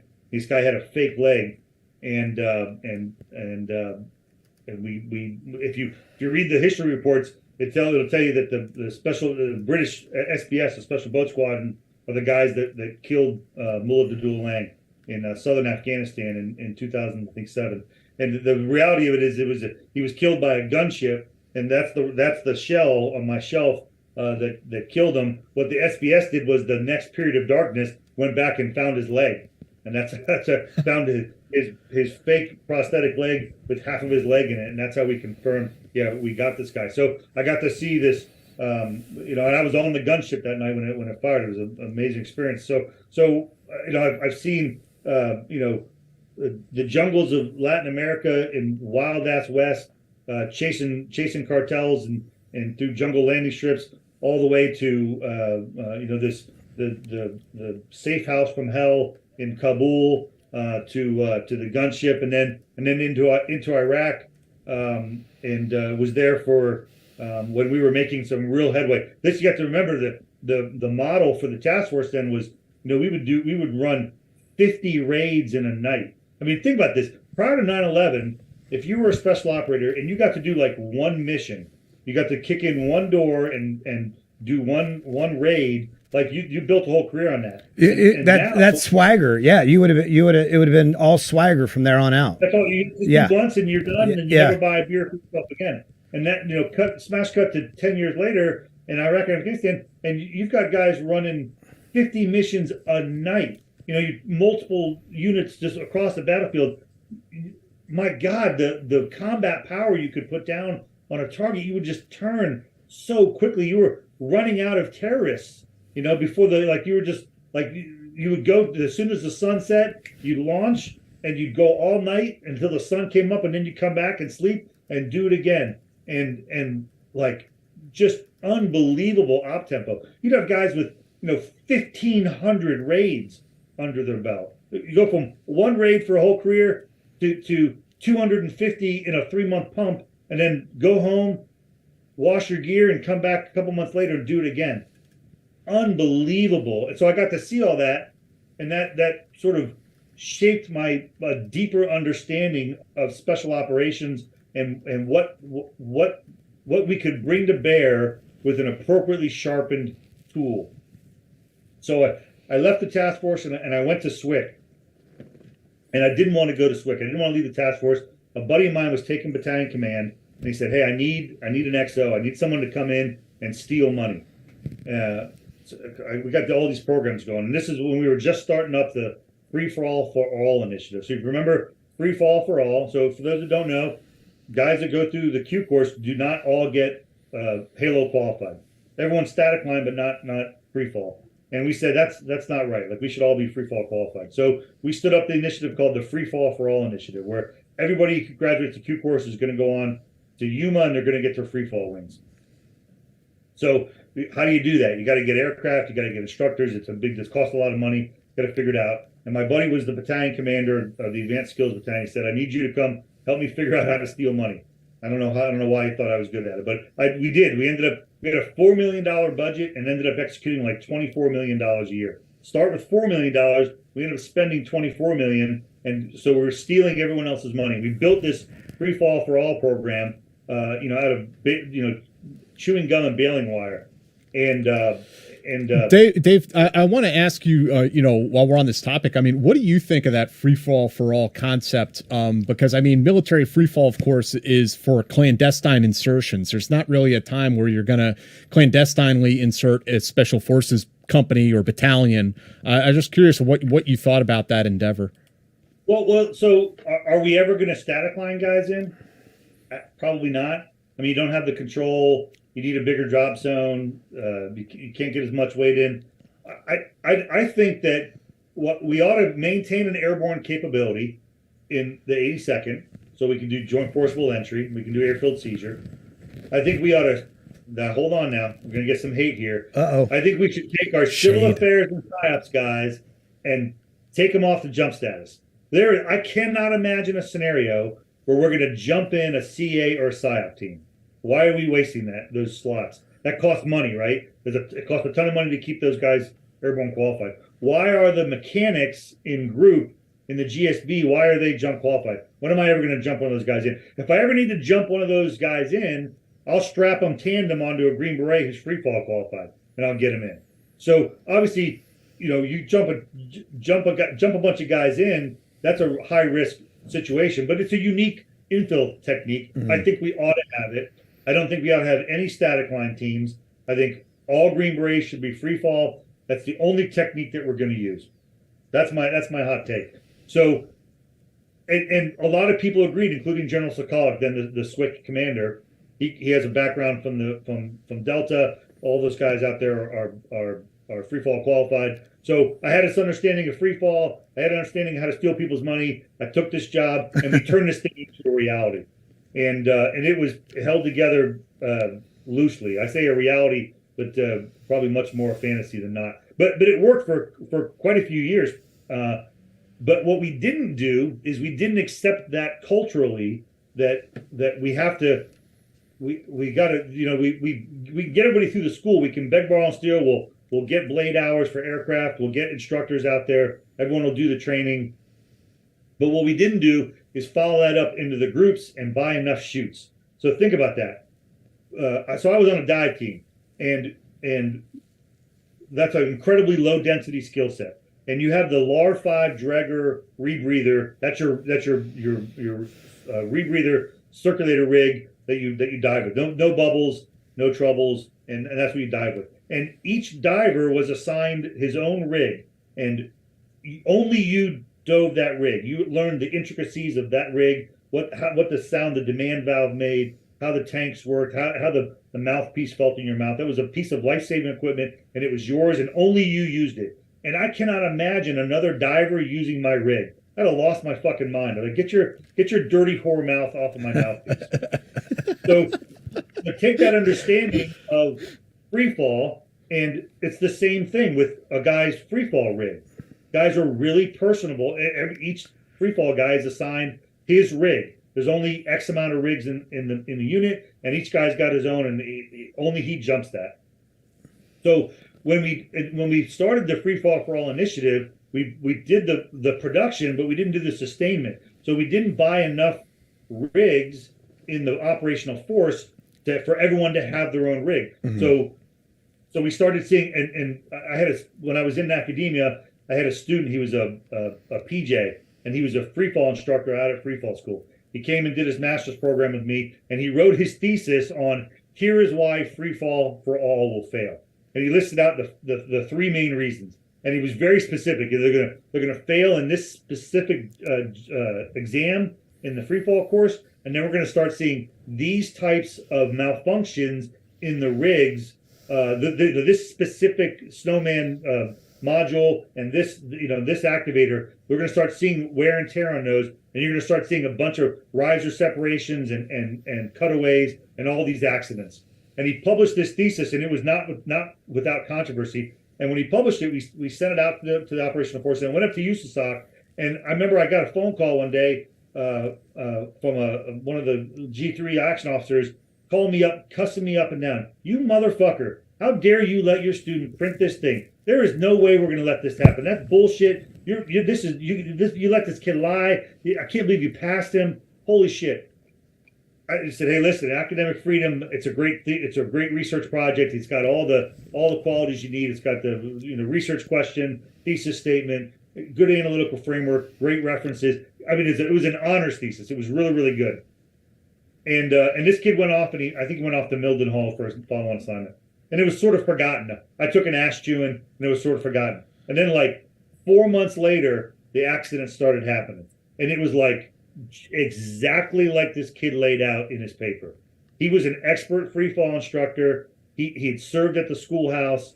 He had done the analysis, and he wrote the script, and it was happening line by line by line. Exactly those malfunctions were being induced. We started seeing injuries, and finally someone said, I think someone up at jsoc dusted off that thesis and said, this kid predicted all this, and his conclusion was, and someone is going to get killed, and this is how that death shall occur. Right. And somebody pulled the plug before those deaths happened. We had quite a few injuries, quite a few cutaways, quite a few malfunctions, and it was laying out like a script. And they canceled the free fall for all, and now it's only select guys go. But it's a missed opportunity. Green Berets should never jump static line. They should only jump free fall. Number one, it looks cooler. That fucking free fall badge is sexy as shit. Yeah. But number two, that's the operational reality. We're not going to jump guys static line. We're only going to. It's a much more complex. You accept much more risk. Let's go in free fall. Cancel the airborne slots for the mechanics and the CA and SciOps guys, and let's get back down to the business of lethality. And that's my take on that. To your knowledge, either of you, have Green Beret ever jumped static line into a combat operation? In Iraq, yeah, we had a 10th group team. Say again? There was a 10th group team that did. In Iraq? The ugly baby. Yeah. Well, no, that was the invasion. Wasn't there a 10th group team that jumped in like 2004 or something like that? Right. But it was up north. It was in Kurdistan area. Something like, yeah. Now, did they free fall or static? They static line. Free fall, as I recall. Oh, was it? I thought it was static line. Well, I don't know. I'm talking out of my ass. I don't know. Maybe I am, and we all need to go, do a Wikipedia check. I think so. But now they went scuba. We both got it wrong. But Wally, what you're saying though is even if it were static line, it could have been served just as well had it been a Halo. Absolutely. You have. I mean, what's the min size of a static line DZ? I think it's 200 by 200, and I think the min size of a DZ for free fall is 50 by 50 meters. I mean, it's, so you could, but just by default, you definitely have a lot more control on your team. Yeah, and you can offset. You can do a hey-ho. Yeah. I mean, I've been in the canopy for 45 minutes. 30 clicks off target and flying in. Completely off the radar. Like you can't do that with static line. Yeah. And so I just think it's a missed opportunity. I think we'll eventually get there. It's a culture change. Good luck trying to convince. I mean, imagine if you went to CA and SciOps and said, "Okay, we're getting rid of the Red Berets. You guys aren't going to be airborne." My God, they'd shit a brick and they'd have strikes at jsoc. I mean, they would just quit working. And so that's culturally, I don't know, you get there. And frankly, a lot of a big recruiting point for CA and SciOps is you get to come and be in an airborne unit, right? It's cool, it's sexy, you get the cool beret. But the reality of it is we're just not going to jump those formations. We ought to concentrate on what we're going to do free fall. So then what was after free fall for all? What was the next stop for you? So I was actually supposed to go back to jsoc, and I was literally when you sit in the command and staff meetings and they put up the slide gains and losses, and they say these are the guys coming in, these guys leaving, and I was on the losses, and I was getting ready to go back to the task force and go do cool guy stuff, and General Sokolic was the SWIT commander. And he happened to be paying, God help me, he happened to be paying attention in that command staff and saw that slide and said, where the fuck is Walton going? And they're like, oh, he's going back to going back to jsoc. And And he said, no, he's not. I got this new initiative, regional studies and education. I want to have an education program. In 10 years, I want Green Berets to be the most educated force in the DoD, civilian education. And he said, and Walton's my guy. And I remember I went to his office, hat and bray in hand. Sir, please let me go back to the unit. And he said, I said, sir, I barely graduated my undergraduate degree. I got my master's degree while I was at Leavenworth. Like, I don't know shit about education. Like, you tagged the wrong guy. Like, I'm the free fall for all guy, brother. Like I don't want to shoot people and kick in doors and stuff. I don't want to do this education stuff. And he said, pound sand, motherfucker, you're my new education guy. You're in charge. So I was like, I don't know shit about education. Like I said, I barely graduated. I graduated my undergraduate with a 2.35 GPA. I mean, I skidded across the finish line. So he said, you're in charge. So that's when I started. I said, okay, I got to fund a doctorate program. I got to learn about education. I hired a GS-14 who had his doctorate. He was a prior service ranger guy, and he had his doctorate in education, and he mentored me across through the process. I got into a doctoral program and started learning about education, and that's how I got into this business of academia. And it was an amazing experience. So simultaneously, while I'm on active duty getting my doctoral degree, I am also in SWCC while we are going through this transformation of realigning the Q course and looking at selection. And I mean, we took the whole unit and we did the offsite out at Camp McCall. All the senior leaders in all of SWCC go out to Camp McCall, and we're doing our offsite strategy session. And General Sokolov's giving us guidance. I want to do this. I want to do that. I want to do the other thing. And he had 4 lines of effort. And for some reason, I ended up being the briefer for 3 of those lines of effort. We break out your little workout groups, you figure all that stuff. We come back, and I'm the guy, and I'm now briefing General Sokolov. Hey, you told us to look at this shit. We looked at it. Here's our plan. And in classic fashion, we had catastrophic success. And he turns to me as we're briefing these, and he says, "Okay, you're in charge of them now." So I was in charge of 3 of the 4 strategic lines of effort. One of them was education. We got to develop these education programs. One of them was priority placement for instructors. How do we get the right instructors in the SWCC? And then the other one was this Q course realignment. And in that process, so he turned to me and said, "You're in charge now." And I remember after that, I remember we sort of, everyone's breaking up and everyone's going, "Ha ha, you got stuck with all this shit." And I was like, and General Sokolov came up to me and said, "Walton, you're a hell of a used car salesman." And I said to him, "Yes, sir, but you're buying a used car today."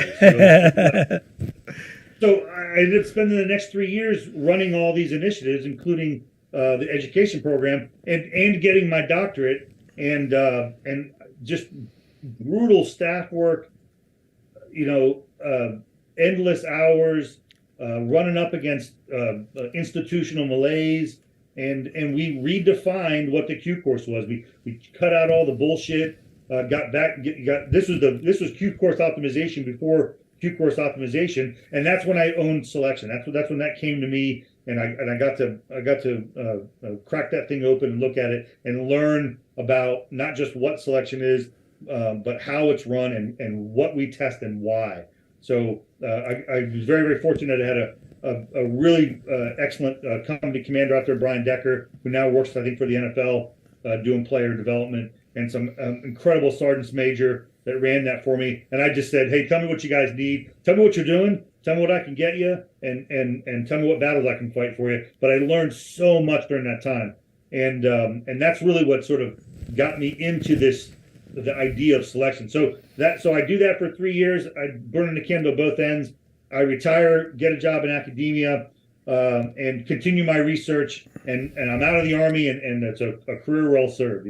Did my 20 years in 2 weeks, and I'm off to this now second career where I was purely operational. Had education I spelled with I misspelled half the time I wrote it. Now I'm a doctor in education, and I am becoming a subject matter expert in this incredibly unique field of selection, and I'm learning more and more about it, and that's what leads me to where I am now. If you're going to And, tell me that N is not for knowledge, I'm going to be very heartbroken.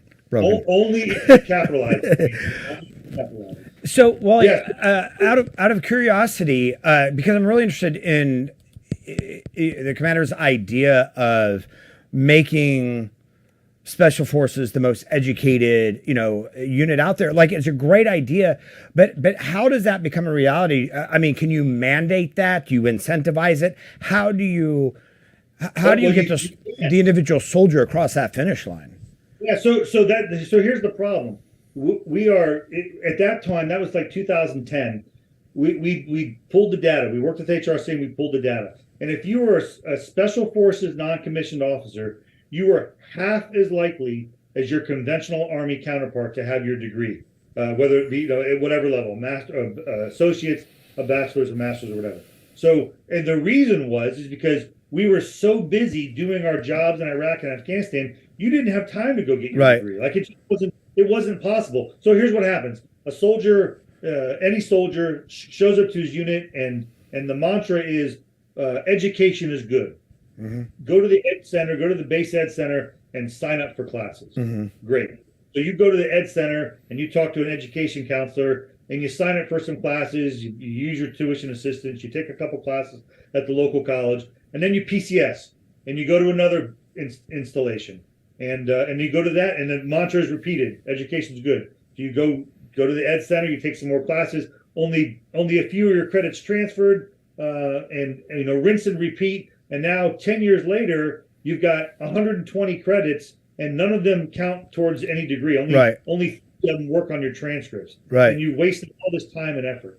And it's not because guys didn't want to; it's because they just didn't have a plan. Right. And so we came up with a plan, and we started working with Fayetteville Technical Community College. So you have to understand the role of community college is in America. The role of community college, everyone thinks that community colleges are, that's where you take arts and crafts and welding classes. And they do offer that. But community colleges are, as designed as part of the higher education system, are to meet the community's needs.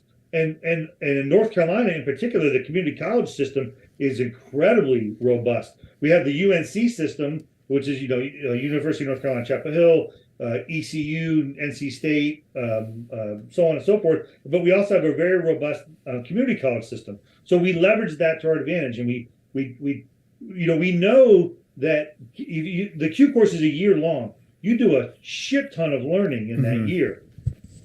But what happens is we would go to go through the system, and we'd say, hey, give us credits for this learning that guys do. And they would say, and the colleges would say, well, show us your lesson plans. And we've got TRADOC lesson plans, and they're written like TRADOC lesson plans, which do not look like a college syllabus. So what we did is we took all of the lesson plan, all of the syllabus, all the POIs across all of SWCC, 60,000 pages of documents, and we translated that from TRADOC speak, SWCC speak, into academic speak. Wow. It was literally like monkeys on typewriters, so think about this.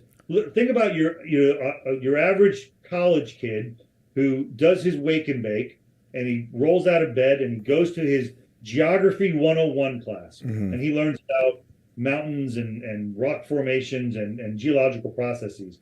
If you compare what that guy learns compared to what a Green Beret learns in his land navigation training, which we think of as distance to direction, shoot an azimuth, reading a map. But the reality of it is that what a Green Beret learns in the Q course in land navigation training exceeds the learning outcomes of what that college kid got in his Geography 101. We just hadn't done the homework of translating the POIs into syllabus. So we spent about a year doing that. Nug work, as monkeys on typewriters, hammering that out. And we brought deans and presidents and faculty from the FTCC campus onto Fort Bragg and let them watch training and sit in classes and watch our cadre give this incredibly detailed and quality education, and we got them to say, we got them to recognize that we were actually doing a whole bunch more education than we were getting credit for. So what we did is we got every kid that graduated the Q course earned 48 credit hours towards his associate's degree. So an associate's Which degree is 60. Right. Yeah. 60, that's it. So he's only got to take a couple more classes. And they were the classes that we don't do in the Q. We don't do, expository writing and math and English. So all a kid had to do was take 5 classes at FTCC and graduate the Q course, and he'd have his associate's degree. He would have earned his associate's degree. And we developed this initiative, and it was so successful that they adopted it across the entire community college system in North Carolina and many other states. They realized, hey, this is a value proposition. Think about it. If you're a college, you get measured on the success of your students. Who's going to be more successful as a student than a fucking Green Beret? That guy he hates to lose. Right. He's class is going to finish it. So we developed this system where guys would graduate the Q course, take 5 classes, earn their associate's degree, and then we had that matriculated across multiple bachelor's degree programs. So Dave, I have to ask, when I went to college, I have this recollection of my global literature teacher, Bashir, an avowed Marxist, who I disagreed with almost everything he said, but it was an very interesting experience to read these novels and hear his take on them. And I have to wonder if these types of experiences are being replicated on Fort Bragg, and are students are they being, I mean, honestly, it's a good experience to learn, like, okay, what are these other arguments, and then you realize, where your beliefs fit. And I was just wondering about, like, wait a minute, Jack, you weren't very specific there. Where were your beliefs?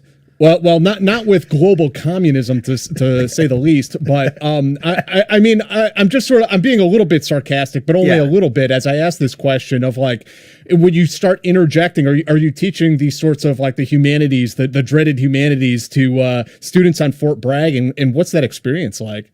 Well, we only did a limited amount of classes on Bragg. The idea was we want this degree to be credible. We want this to be looked at as a real degree. Our guys are doing real learning, therefore we want it to reflect as such. So the same way that you give yourself some credit, Jack. You passed that class, I'm assuming.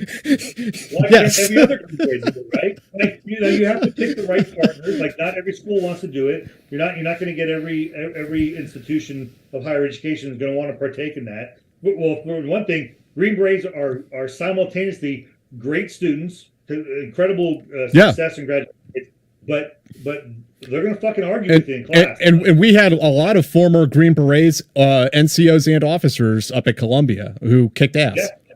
Yeah. I mean, and because that's why they got selected. They're wicked smart guys. Like no secret. Mm-hmm. So, but of course you have to pick willing partners, but you want them to be challenged. You want them to have that a liberal education, and that's the purpose of education. We train for the known and we educate for the unknown. Mm-hmm. And if there was ever an operational force that experienced the unknown, it's Green Berets, where the commander turned to the valley and said, figure it out.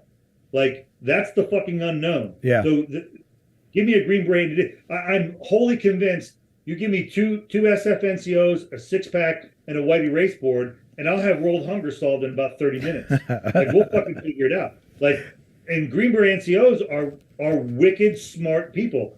They were so busy deploying that they were half as educated as their conventional counterparts. And Sokolic said, enough, figure this out, Walton, and poking me in the chest. Go figure this out. So we figured it out. That's fantastic. Yeah. And it worked. And those programs exist to this day. Not a lot of guys know about them, but they still exist. Anybody who has graduated the Q course since 2001 can call up FTCC, take 5 classes, the 5 specific classes they have to, they're gen ed classes, and they'll have their associate's degree. Just like that. And then the program has built into it they can go to a local school and finish out their bachelor's if they want. And not just go to the school and finish out their bachelor's, all of those 60 credits will fully transfer and count towards that bachelor's degree. Right. So now you don't have a guy who's got 120 credits and no degree. He's got just the credits he needs. He doesn't have 50 outdoor living credits for all of his PT. He's got actual credits for actual classes because he's done the actual learning. Yeah. And so take that across the spectrum. And we did that all the way up to the master's level. So I ran a master's program for special operators, to great success and fanfare, and that those programs still exist. I left the programs. Academia is great, except it's full of academics, Right. and really boring. So, I was, like I said, I was an operational guy my whole life. I only spent the last 3 years of my career developing these, operationalizing education, and I got bored with it. I got placement access to do this amazing research into selection, but I got bored with it, and that's why I came back to the And operation. now you're wearing a sports coat with those leather patches on the elbows. I got a beautiful Brooks Brothers tweed coat with the leather patches. Looks unbelievable. I got bow ties. A meerschaum pipe. Absolutely, yeah. Speaking of which, Dave, how is that triple Maduro treating you? Oh, it's nice. It's Yeah, very nice. Yeah, you like it? All right. So, I know that Regents, where it became Excelsior, like they were really good at doing that too, in terms of like for my bachelor's, but I've been to like too many military schools because I was in a branch, but like they took everything from the military and converted it into some sort of credit. And then I just had to Clep and Dante's my way out of the rest of it. Yeah, but there's a risk in there though. So a lot of guys like to bag on these, these predatory schools, these degree mills. That there is some merit to some of those arguments. That's us. I got it. Yeah. There is some merit to these arguments of a degree mill, and I'm sympathetic to that. But not everybody needs a doctorate in education. Not Right. everybody needs a degree from Columbia, right? Right. There are plenty of great schools that don't have great reputations with great faculty that give these opportunities for students from different backgrounds. And again, not every Green Beret needs a degree. There are thousands of incredibly successful Green Berets that are brilliant that have no advanced civil schooling. Right. Totally fine with them. Right. It's not, education is not a panacea, but it is a way of credentialing. So think about this. You've all probably been to embassies. You go to an embassy where Green Berets do a ton of interaction, and you walk in there, and all of those foreign service officers, all the guys that you're relying on, they've all got advanced degrees, and they sit around and talk about, I went to Dartmouth and Columbia, God help them, and wherever, right? And that is the credentialing. That is how you get. That is how you establish your bona fides. The same way that when we meet a new guy, we shake his hand and we tab check him. Mm-hmm. You Right. got a short tab, or are you a bitch, right? They do the same thing in embassies. So imagine if I could get a guy to a Green Beret with 15 years of operational experience. Get an E7, an E8. Guy's got multiple deployments. He knows everything about the tactical, operational, and strategic level, and he's got a degree, so he can talk IR theory. He can talk about analytical frameworks. He can talk research methodology. That's a powerful dude. Right. Think back to when Petraeus in 2005 wrote the plan for Iraq, the surge plan. He wrote that plan, and he pulled together his dream team of smart folks that were going to write that plan. And almost to a man, those guys all had PhDs. Petraeus has got a PhD. So in order to get in the room to write those plans for Iraq, you had to have an advanced degree. Well, how many Green Berets? So I think we can all agree that the plan for Iraq was, if not soft-centric, at least soft-involved, right? There was a huge role for soft in that. Of the 16 guys on Petraeus' dream team, how many of them were special forces or even special operations? And the answer is 0. Actually, there's one. The public affairs officer was a prior SF guy, but he had no role in it. And then there was a guy that had served in Ranger Regiment. But that's it. So the war plans for the surge in Iraq that were soft dependent had no soft guy in the room helping write those plans. So how well do we think soft's equities were represented in that process? I got some fat ass tanker writing the plans how I'm going to employ Green Berets. Imagine if I could get a Green Beret NCO with a master's degree in international relations or national security studies or what have you. with his 15, 18 years of experience and his degree, have him sit in a room with that fat ass tanker and explain to him, here is how SOF's equities shall be represented. That was the vision. And so it wasn't that Petraeus didn't want Green Berets in the room. It's that we didn't have any Green Berets with the credentials to get in the room. So we set about fixing that problem. And you don't start with PhD. But I don't understand. I mean, I don't understand that. Like, what were the credentials to be in the room if not to understand SOF? If not to be a Green Beret? It was an advanced degree. You had to have an advanced degree. If you didn't go to Princeton or Georgetown or KU or whatever, you didn't get a seat at the table, because that was the requirement. So listen, if you're an officer, it's built into your career timeline. Right. You can't get your commission unless you have your bachelor's degree, and then when you go off mid-career to Leavenworth or ILE, CGSC, you get to earn your master's degree. It's just it's cooked into the system. Right. So every officer should have their master's degree, but we don't do that for NCOs. And SOF is an NCO centric organization. I mean, that's who drives the operational culture. It's what drives everything. So we were not investing in ourselves to get our guys that credentialing so that they could then be in the room. And that's, it's difficult to hear that we screwed our guys, but that's the reality. And that's not me making that. Look at the stats. We're half as educated as our conventional counterparts. Well, I mean, but that explains the entire war effort right there. I mean, 100%. That Right. explains it. Somehow Princeton knows more. Somebody who goes to Princeton knows more about unconventional warfare than somebody who goes to the Q course. Just by virtue of him having an advanced civil degree. Brilliant. So, that's the reality. So we can either complain about it or we can get in a fight. It's a soft imperative. Understand the operational environment. Yeah. That's what it takes. Yeah. So we set about fixing that, and we did. That's fantastic. So what were there any? I don't want to sort of cover your SFAS training regimen yet. I want to kind of compartmentalize that so that, because we're going to have a lot of people who are going to want to focus on that, I think. But when you went to SFAS, when you took that over, what were some of the realizations you had? Were there any big ahas about it?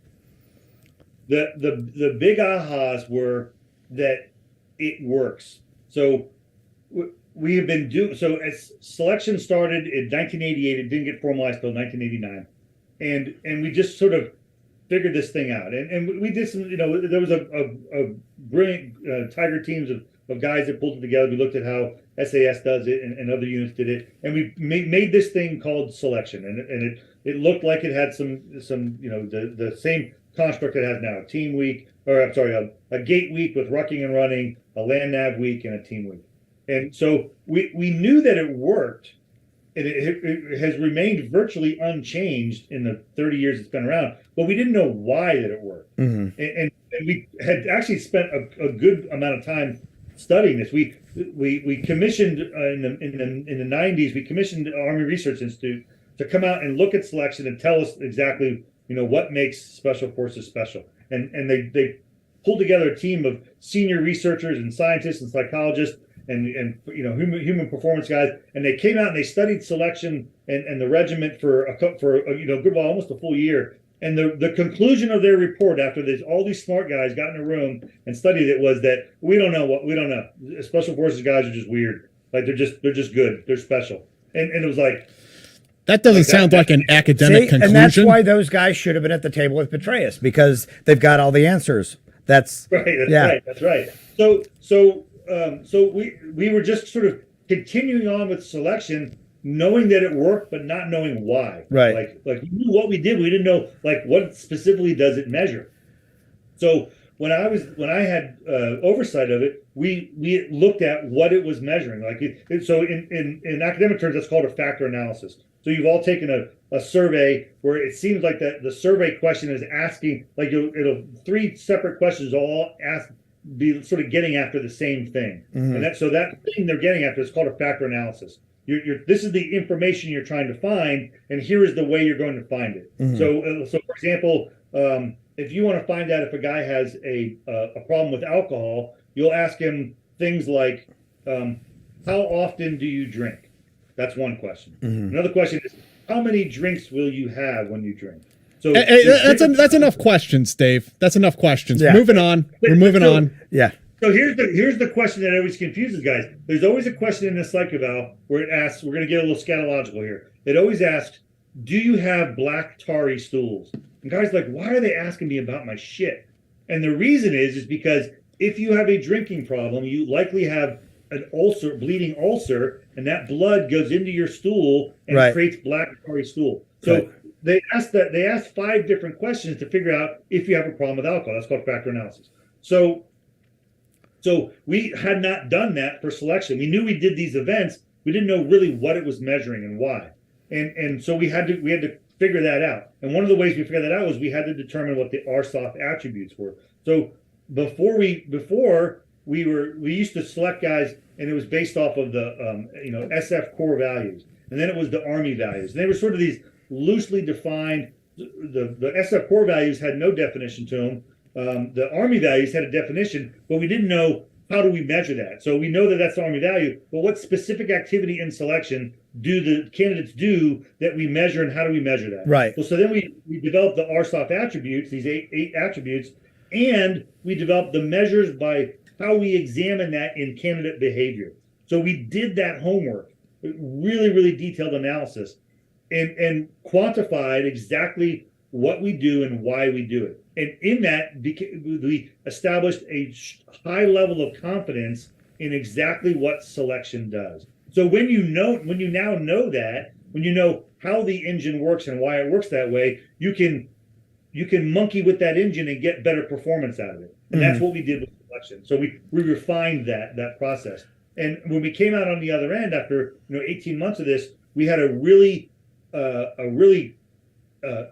excellent assessment tool in selection, and we knew exactly what it measured. And now think about that. So now that we know why the Q course works, and we know how it works and why it works and what we measure, remember that we started this earlier, this argument about who owns selection and who owns the Q course, and that institutional conflict about that process. Now we can answer definitively, this is what selection does. So now we control the inputs. Now we can control the outputs of what the Q course produces in a much more refined manner. And so there's a lot of value in that. I imagine that in this you sort of uncovered what the core values or the core criteria were. Can you give us a few of those core criteria that you discovered that this selection measures? Yeah, it's the RSOF attributes. It's courage, perseverance, physical fitness, and the big one is adaptability. And so let's now think about this term adaptability. That is the essence of what our earlier discussion about education. Train for the known, educate for the unknown. If you want a force that can manage the unknown, they have to be highly adaptable. And so we started measuring that. So how do you measure that? So so a guy is courageous. What does that mean? How is he courageous? Is he physically courageous? Is he morally courageous? What does that look like in selection? So a candidate that is building an apparatus and sees that it is not being constructed the most optimal way, a candidate with high levels of courage will speak up in that moment and say, "Hey guys, we're not doing this the right way. Let's adjust our plan here." A candidate without courage will not do that. So it's not courage to charge the machine gun nest. It's the moral courage to say, I have a courage of my conviction. Hey, here's what I think. Now, so a guy that has too much courage will be the dick that goes, "You motherfuckers are doing this thing wrong. I'm right, and listen to me and get out of the way and fuck you." And so that you don't want that. That's too much courage. Right. But a guy that won't speak up doesn't have enough courage. So what we did is we looked at those behaviors and then wrote little handbooks for the cadre to say, when you are observing these activities, these are the behaviors you're looking for, and this is what those behaviors indicate. So cadre could whereas before they were just saying, "That's a good dude. I just know he's a good dude." It's like porn. I don't know what it is. I can't define it. But I know when I see it. Now we could say, That's porn because it's got these things to it. That's courage because it has these things to it. And so we had much more confidence in that selection process, whereas we didn't have that before. So again, so if you're a guy who just goes through selection, all you know is that you carry heavy shit for a lot, for a long time, for a long distance, and it sucks. You don't know the machinations behind that. If you've been a cadre, you likely know that. You may not know why. You may know the specific behavior you're looking for, but you may not know why you're looking for it. If you're one of the few people that has cracked that engine block open, you know why all those parts work together and what they're seeking to find. And there's a dozen people on the planet that know that, and I'm happen to be one of those guys. I was there when we popped the hood, so to speak. So I understand that process, and that's not a hit on anybody. You don't know that because you're not supposed to know it. Right. Like, you just didn't do that process. Right. So, Well, it's good to know that my dad had too much courage and not anger issues. Just kidding, Dad. I love you. But yeah. Do we want to jump over to Dr. Dave's book? Yeah. So Ruck Up or Shut Up? Let's talk about. Oh, one more thing. Did you read those studies that came out like in 2000, 2003 about neuropeptide Y? They went into, I think it was Yale or somebody went into SFAS and they studied. They thought that it was I think the prevalence of like neuropeptide Y that is why.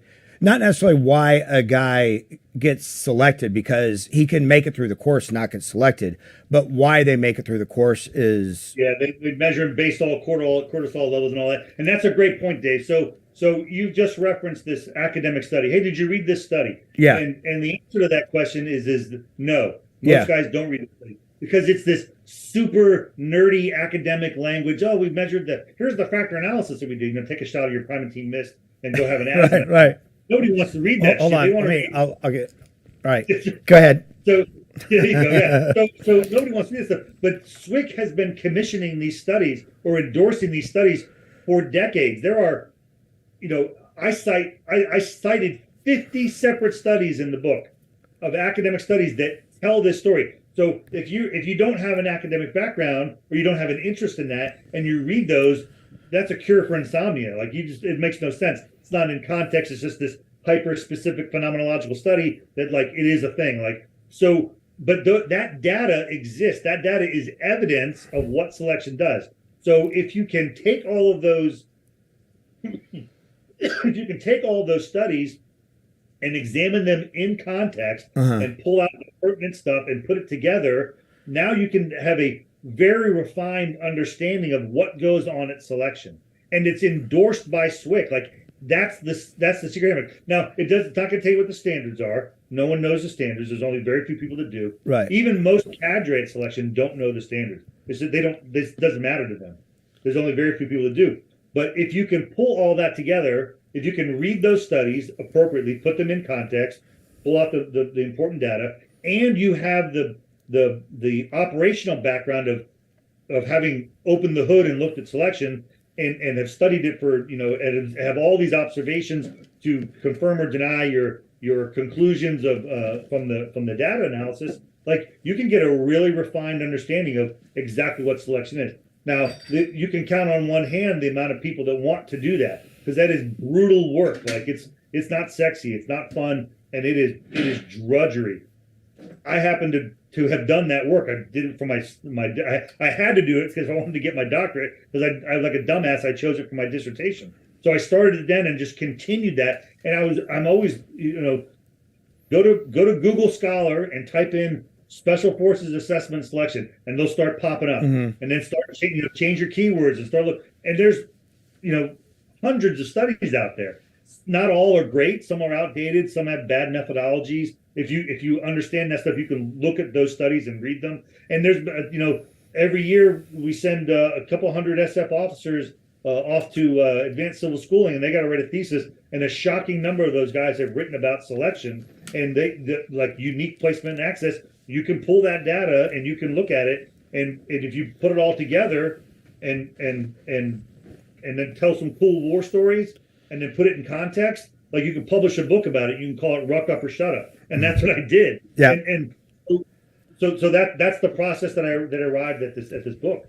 So the book is Ruck Up or Shut Up.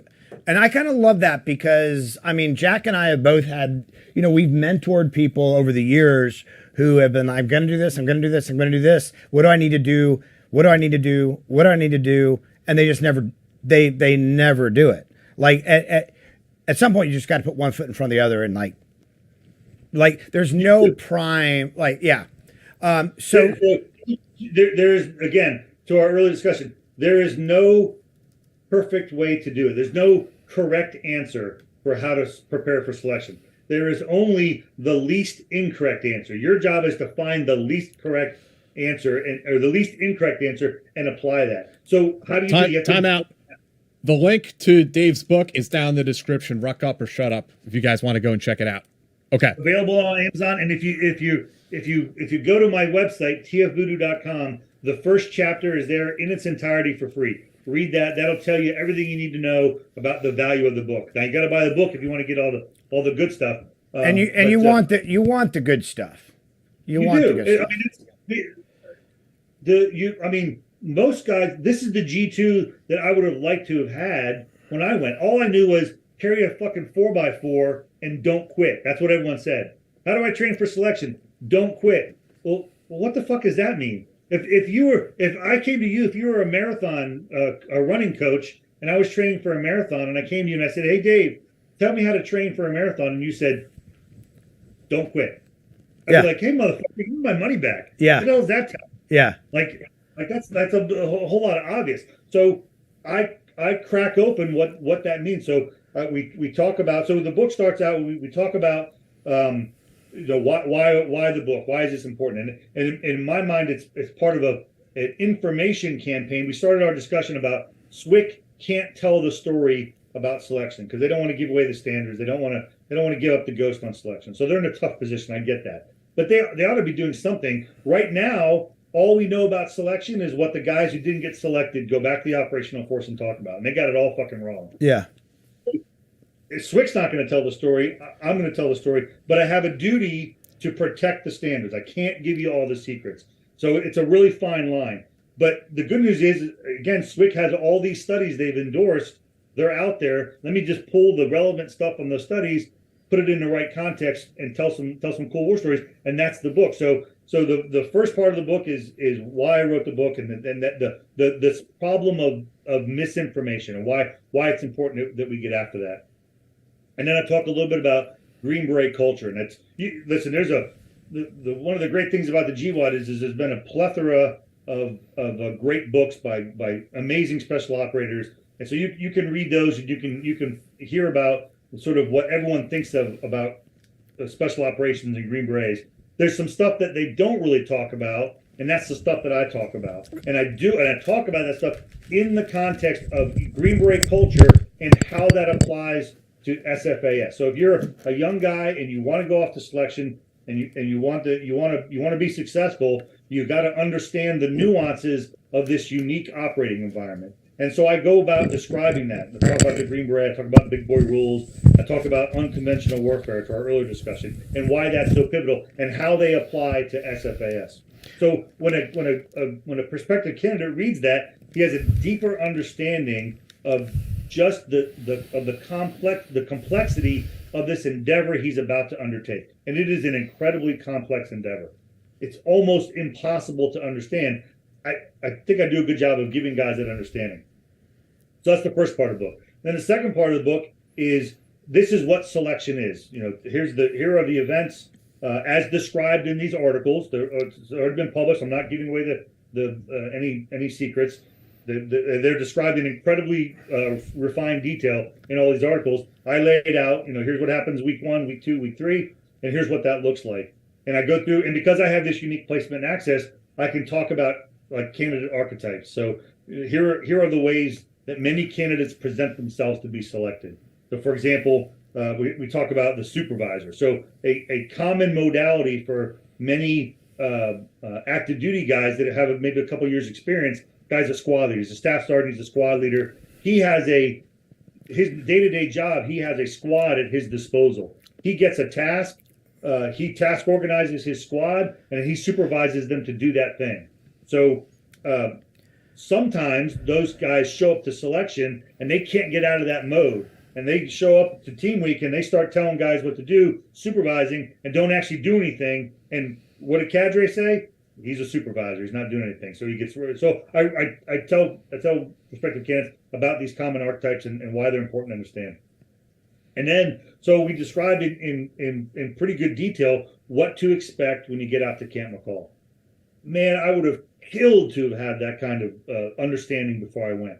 Now, I don't know that it's going to give a guy a distinct performance advantage, because you still got to go out there. You still got to carry the heavy shit. You still got to find all the land nav points. But at least you can mentally prepare yourself for that process. So you get an understanding of what selection looks like. And then the next part of the book. Sorry, real quick. With that part, do you worry that people will sort of like do the whole like first date or like first month of the relationship type of thing, knowing what the behavior types are, that they'll be that better version of themselves, knowing that that's kind of under the microscope? Well, that's the beauty of selection, is that everyone thinks that selection is physical. It's rucking and running and carrying heavy stuff, and it is all of that for certain. But what the cadre are really looking for is, as we discussed, those RSOC attributes. They're looking for those specific behaviors as defined by those attributes and how that behavior manifests itself. And so, yeah, you could hack the system, and I could go to selection and I could play the role. I could act. Right. But selection is so brutal. Right. And you are so physically exhausted that you cannot act. So that's why there is a large physical component to selection. Not because we want to see if you're strong. You have to be strong, but we want to see you are so physically exhausted that you are raw and you can't hide your true self. So if you are a supervisor by nature, you shall be a supervisor by nature. And because you don't have the option, because we're just going to kick the shit out of you, and you're going to be too busy fighting for your life, blocking punches, metaphysical punches, that you're not going to have the opportunity to put up a front. Right. You got to fucking perform. Go back to the relationship idea. Oh, go ahead. I'm sorry. Yeah. Please go ahead. Yeah. So I say I don't worry about that. The same way, listen, you go to Ranger School and you see a guy in Florida phase, and he's on 800 calories a day, no sleep. If he's a dick, you're going to know he's a dick. Right. If he's a good dude, he's a good dude. He's too exhausted to hide that. Yeah. That takes 61 days down at Camp Rudder. At selection, we do it in 21 days. And we just put the boots to you. So by the time you get to team week, when we're doing those exquisite evaluations, like, you can't hide. Like, brother, we're seeing it. Yeah, so you can't act it. So I was I was very cognizant of not giving away the secrets, but I could tell you all the standards. It wouldn't make a difference. You still got to make the times. Right. So I could take you out to land nav and I could show you every single point. I could give you the 8-digit, 10-digit grid for every single land nav point out there. You still got to put 70 pounds on your back, and you got to hump, and you're on the clock. So I don't know that there's a huge performance advantage. Maybe a little bit, but again, I don't tell you all the points. I just tell you there are points. Here's what points look like. Here's how to prepare to go find those points. So the third part of the book then is how to prep. So, okay, we've described Green Beret culture. We described how that applies to special forces assessment selection. We described selection. Now let's talk about how do we prep for that. So how do you prep for team week? How do you prep for land nav? So I give really exquisite, detailed instruction on just how to do that. And so you could read this book, and this is your, for lack of no one's got a mentor, but now you've got a mentor in print. It'll tell you exactly what you need to do to prep. And then the fourth part of the book is sort of various and sundry rants and ravings directed at young guys. I specifically want to talk to young guys about, if you're 16, I don't care what your ruck and run times are, because you're 6 years away from going to the Q course. So what I really care about is that you learn how to be a good student, you learn how to have fun, you learn how to be social, develop athleticism through team sports, right? Build judgment, all that sort of stuff. So there's a section for the young guys. there's a section for active duty guys. Active duty enlisted have the lowest selection rate. They select at 25%, which is weird because those are guys they already have some experience in misery management. They know how to play the game. Find me an E4 in the formation that doesn't know how to sham, and I'll show you a guy who's not an Army E4, right? But those guys don't do well at selection because they bring a lot of baggage with them from the operational force. It's almost better to have a clean slate. So I tell them, here's how you can take advantage of all of your experiences, but not have that bias your performance. Here's how you can sort of wipe your slate clean in an appropriate way. And then there's a chapter for older guys. There's a unique population of guys that have these sort of midlife or quarter life crises. They're about 30 years old. They always wanted to serve, but they never did. And that's not a pejorative. They just didn't work out in their life. And now they went off and went to college or started a trade career, and they're married and they got some kids. And now they're looking back in their life and they're going, I wish I would have done this thing. I should have done this thing. And they reach out and they say, I want to do this thing. I don't want to give up my whole life. I want to stay married. I don't want to give up my business. I want to do this thing. They're probably looking to be a Green Beret in the National Guard. And so I give those guys some tips and pointers and how to prioritize all those competing requirements. And that's the book. So it's 339 pages of the same way that we cracked open these detailed discussions of these little things. I do that for every single part of selection, but I don't give up the secrets. I don't tell you the standards. I don't tell you exactly what to expect. I only expose, for lack of a better term, I only expose what was already exposed. Right. I just put it all together in a nice package. And the response has been unbelievable. I mean, guys are just they're just overwhelmed with I'm overwhelmed with how overwhelmed the response is. These guys are, I mean, I've got guys that are sending me messages and quoting a passage from the book and telling me like this changed my life. I'm like, hey brother, this thing's only been out 3 weeks. Like, how much of your life did I change? But like, guys are really responding to it. So what that's telling me is they are desperate for accurate information. They're tired of listening to the barracks lawyer who went to selection and failed. Right. And he took. I can't tell you, Dave. I can't tell you how many guys. I've interviewed thousands of candidates. I can't tell you how many candidates that have gone and not been selected come to me and tell me I didn't get selected because the cadre didn't like my tattoos. I'm like, really? They're convinced that they didn't get selected because the cadre didn't like their tattoos. And I'm like, brother, like, no. First off, have you ever seen an SF guy's tattoos? They're some of that ink looks like bad prison ink. So no. But second off, like, that's not a real thing. But because this kid is the expert, because he's the only guy in his whole company who's been to selection, right? He goes back to his company. He tells these guys, you don't go to selection because if you don't have good tattoos, you won't get selected. Well, if I'm a dude who's thinking about going to selection and I hear that, I'm not going to selection, right? Because I don't want to waste my time. Right. I'm just not going to get that. You said that the active duty guys had the lowest pass rate. Is that, do more of them quit, or do they get through the course and don't get chosen? Very few guys are what we call 21-day non-selects. Less than 5% are get through the course and don't get chosen. What gets most guys is failure to meet standards. Yeah. So what does that mean? That's very nebulous, right? So didn't fill up his canteens all the way, was sleeping when he wasn't supposed to, safety violations, things like that. What gets most guys right now is land nav. Almost half, we're like 45% for the last couple of classes. 45% of the guys that don't get selected fail land nav. Like that's a skills issue. That's not a an attribute issue. That's a skills issue. Yeah. Some of those guys are maybe attributes issues, but a lot of guys fail. They were probably tankers. Undoubtedly, big fat ass. What percentage quits? 10% maybe. Okay. Shockingly low. But what you get though is you get guys that performance quit. So they don't want to quit. Oh, I see. So they just like kind of half-ass it and all that. And so you get quite a few like that. So when I say failure to meet SFA standards, that's a guy who just said, "Hey, listen, I'm not quitting, but I'm just going to drag ass on this." Dr. Dave, a few viewer questions for you here.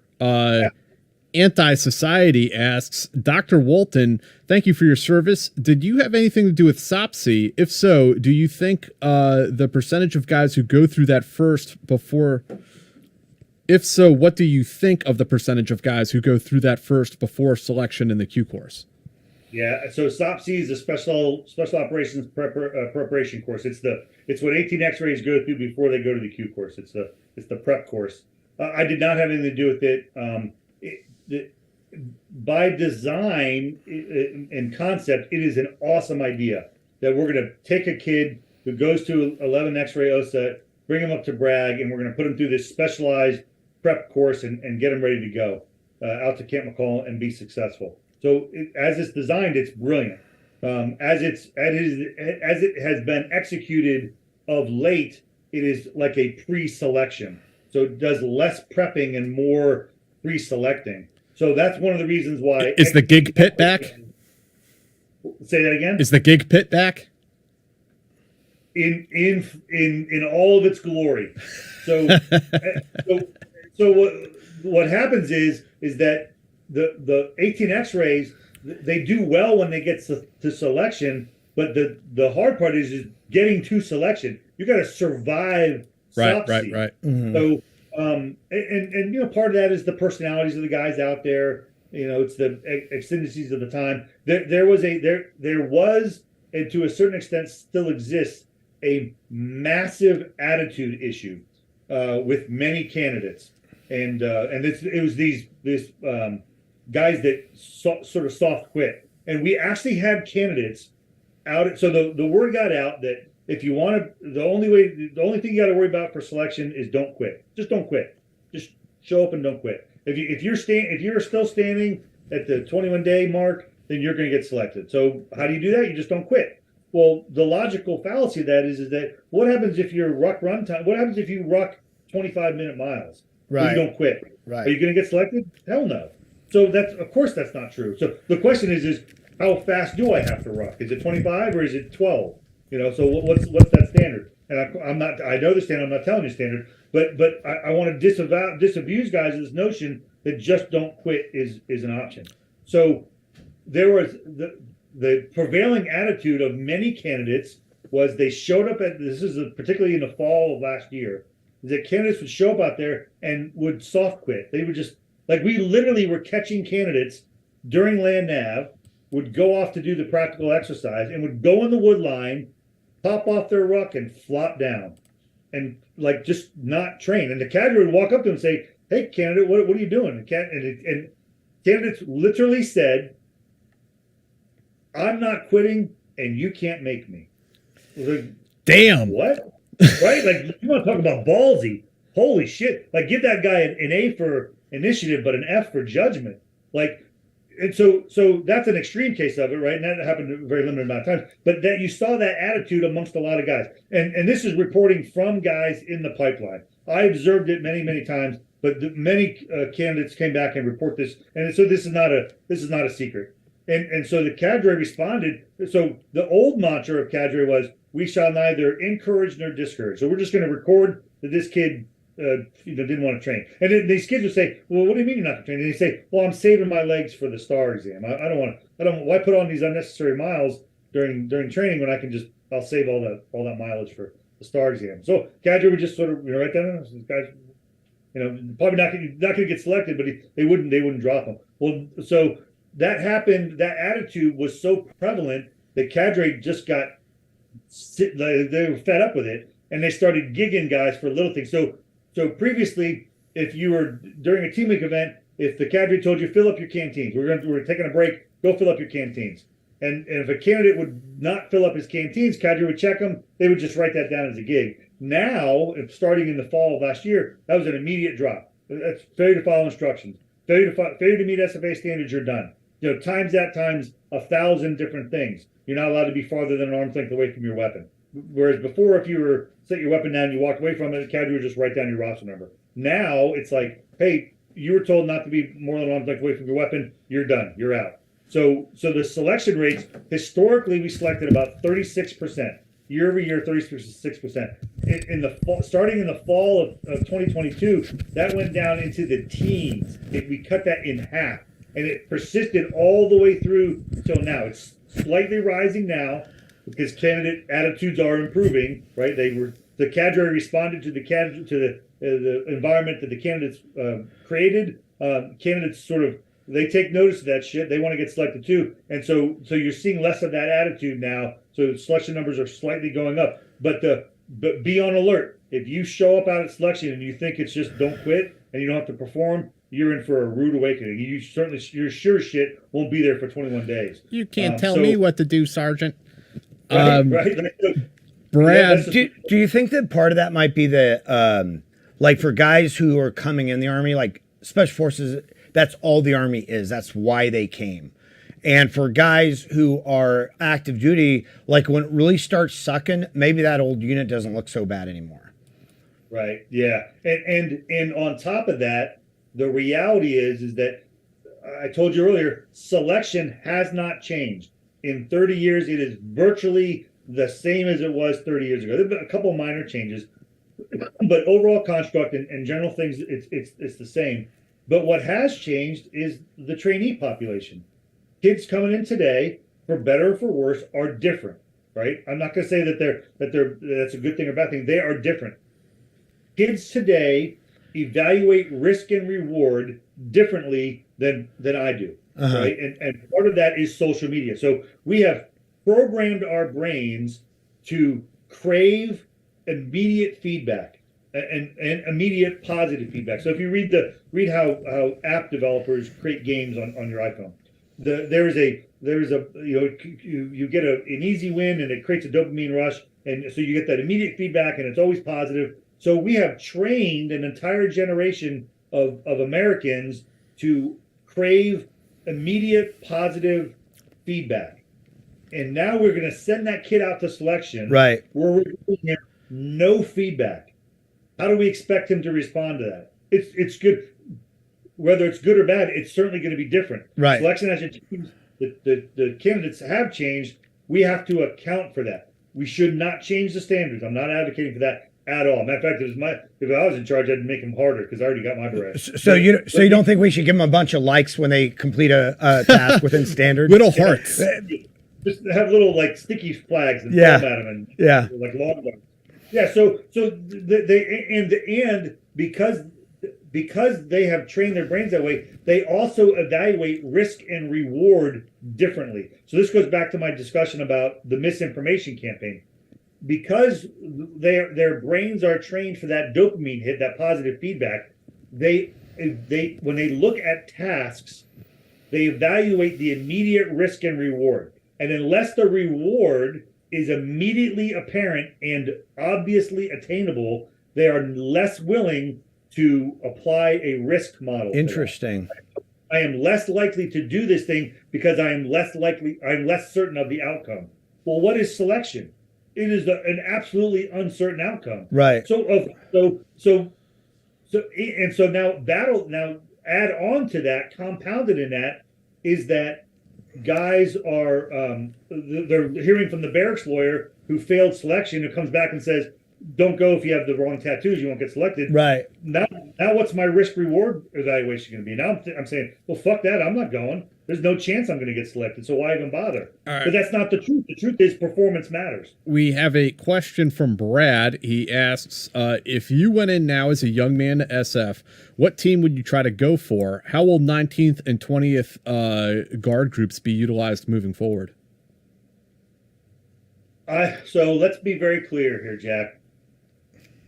Special Forces combat dive teams are superior to all others. This is not my opinion. This is established canon. I have heard this before. Dive guys are better, right? We're physically fit. We are mentally superior, morally upright. I mean, it's closest to SEALs that Special Forces can get. That's right. That's right. I'm biased. I was on a dive team. I also did free fall stuff. free fall is sexier. You'll certainly have less injuries than static line guy.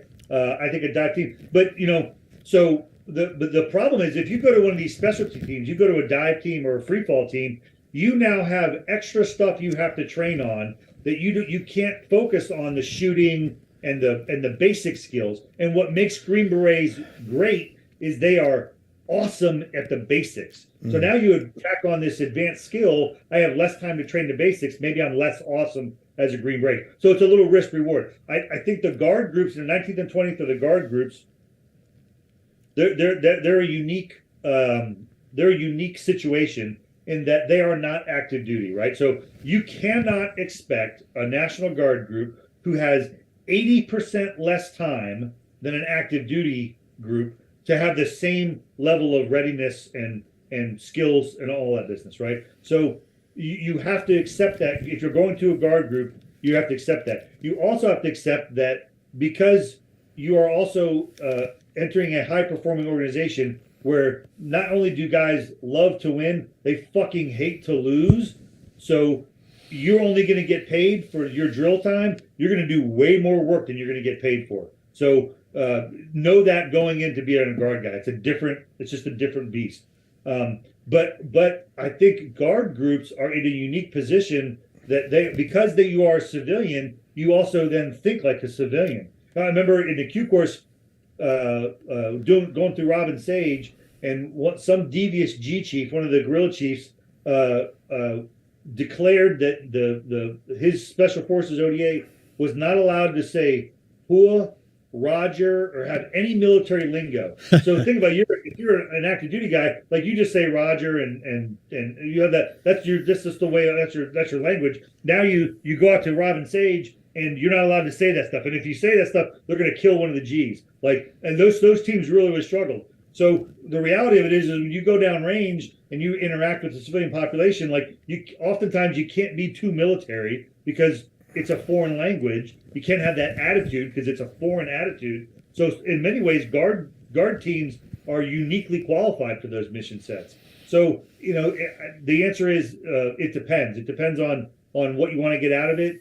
Depends on what your what you think it's worth, and shoot your shot. There are no bad days as a Green Beret. It's all awesome. That fucking beret looks great. That long tab is fucking gorgeous. So you can't lose. The question is how much do you want to win? I think the Guard also adds this richness to Special Forces. When you think of the origin of Special Forces, that these people they were from different countries, they had careers prior to becoming Green Beret. They brought in civil skills and things like that. And a lot of the Guard guys, whether they're cops or firefighters or electricians, they're bringing that knowledge with them. They may not be up, to the standard of an active duty unit when it comes to shoot, move, and communicate. But they're also bringing a depth sometimes that's hard to replicate. If your mission was to go down range and train a host nation paramilitary police force, which is not outside the realm of possibility, who better to do that than a bunch of guys that are law enforcement officers in their civilian job? Mm-hmm. They go call active duty, and now they understand things like evidence preservation and all that business. So in many ways, they're uniquely qualified. What if your mission is to go do an infrastructure mission? Mm-hmm. You got to go somewhere and build a school or a well. Well, what happens if your ODA's got a bunch of contractors on it? Mm-hmm. Man, those guys are really good for that mission, mm-hmm. right? So it just depends. I mean, on my ODA active duty guys, one of my most prized guys was a guy that was a small engine repair guy. He mm-hmm. loved to tinker with engines. We were a dive team. We always got Zodiac boats right. with the engines. I don't know shit about engines. That's one skill I don't have at all. This guy could crack that case open and have that thing finely tuned. That guy was invaluable, So yeah. So you want those. Good Green Berets are Renaissance men. Mm-hmm. You got to be a jack of all trades. And if you are a civilian and have a civilian trade, you by default have an extra jack of all trades to be part of. So yeah, there's real value in that. So Jack has all trades.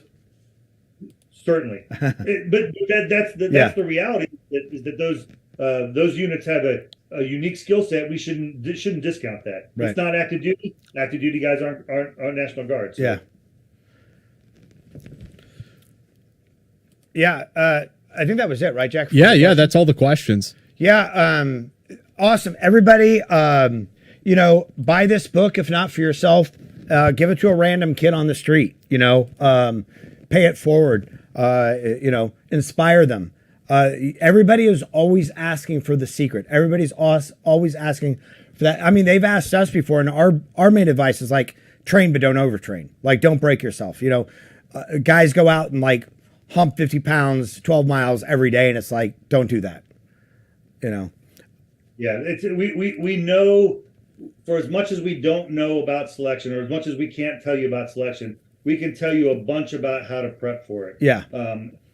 You ought to have a plan when Yeah. you do it. You shouldn't just approach it willy-nilly. And if you have if the guy who's making your plan, if you hire a coach and he doesn't understand the uniqueness of selection, he's probably not going to come up with a good plan for you. Right. So read this book. You'll see what it takes. You can then evaluate plans in a unique way, understanding that a subject matter expert who has decades of experience with selection, understands it from soup to nuts, is going to tell you exactly what to focus on so you can develop a really good plan. And man, that's invaluable.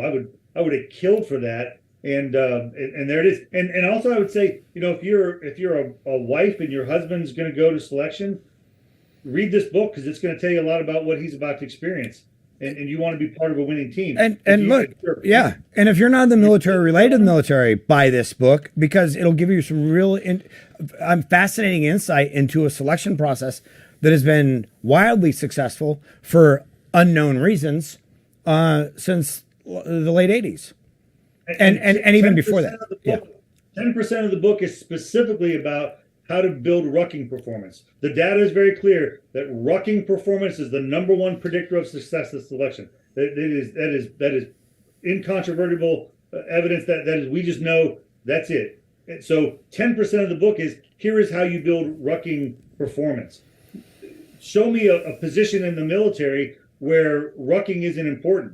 Like, even if you're a supply guy, or you're an infantryman, or you're a field-artilleryman, and you don't plan on going to selection, like, maybe make that once a quarter 12-mile road march less of an emotionally significant event, and learn how to like prep for that road. Learn how to take care of your feet. Learn how to shuffle. Learn how to pack a ruck. Yeah, it's all in this book. Yeah, like, you're just going to benefit from it. No, that's great stuff. I mean, that's really great stuff. So everybody buy the book. Just quickly here. So this week, I'm going to be down in Tampa for Soft Week. So look forward to meeting many of you down there. Some of my fans down at MacDill, this is your opportunity to have me potentially assassinated. Look forward to seeing all of you. And next week, we will have Dale Hansen on the show. He's the author of Born Twice. He served with CCC in MACV-SOG. So we're looking forward to talking to him next Friday.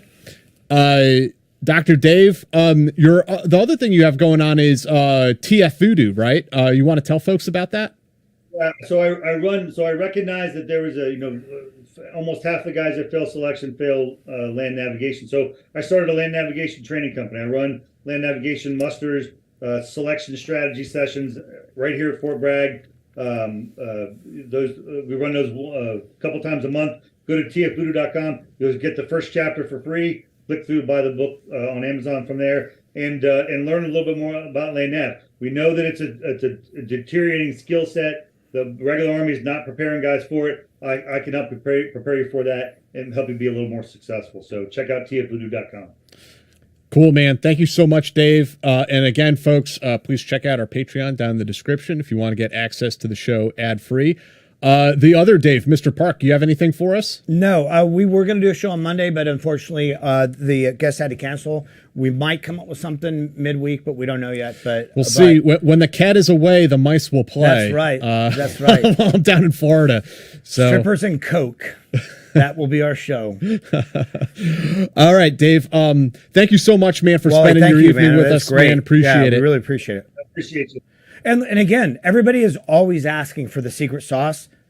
Buy the book, you get the secret sauce. And I can guarantee you that even though this book is about SFAS, it will, if you're planning on going to, is it RASP now, or is it still RIP or RASP? RASP. If you're going to RASP, like, this book will get you there, for any land-based, for any land-based type of selection process. Yeah, this is where I'm sending guys now. When you guys inbox me asking for tips and stuff like that, I'm just going to tell you to go and buy Dave Walton's book. So don't bother emailing me anymore. I'm just going to direct you to this guy, to Dave.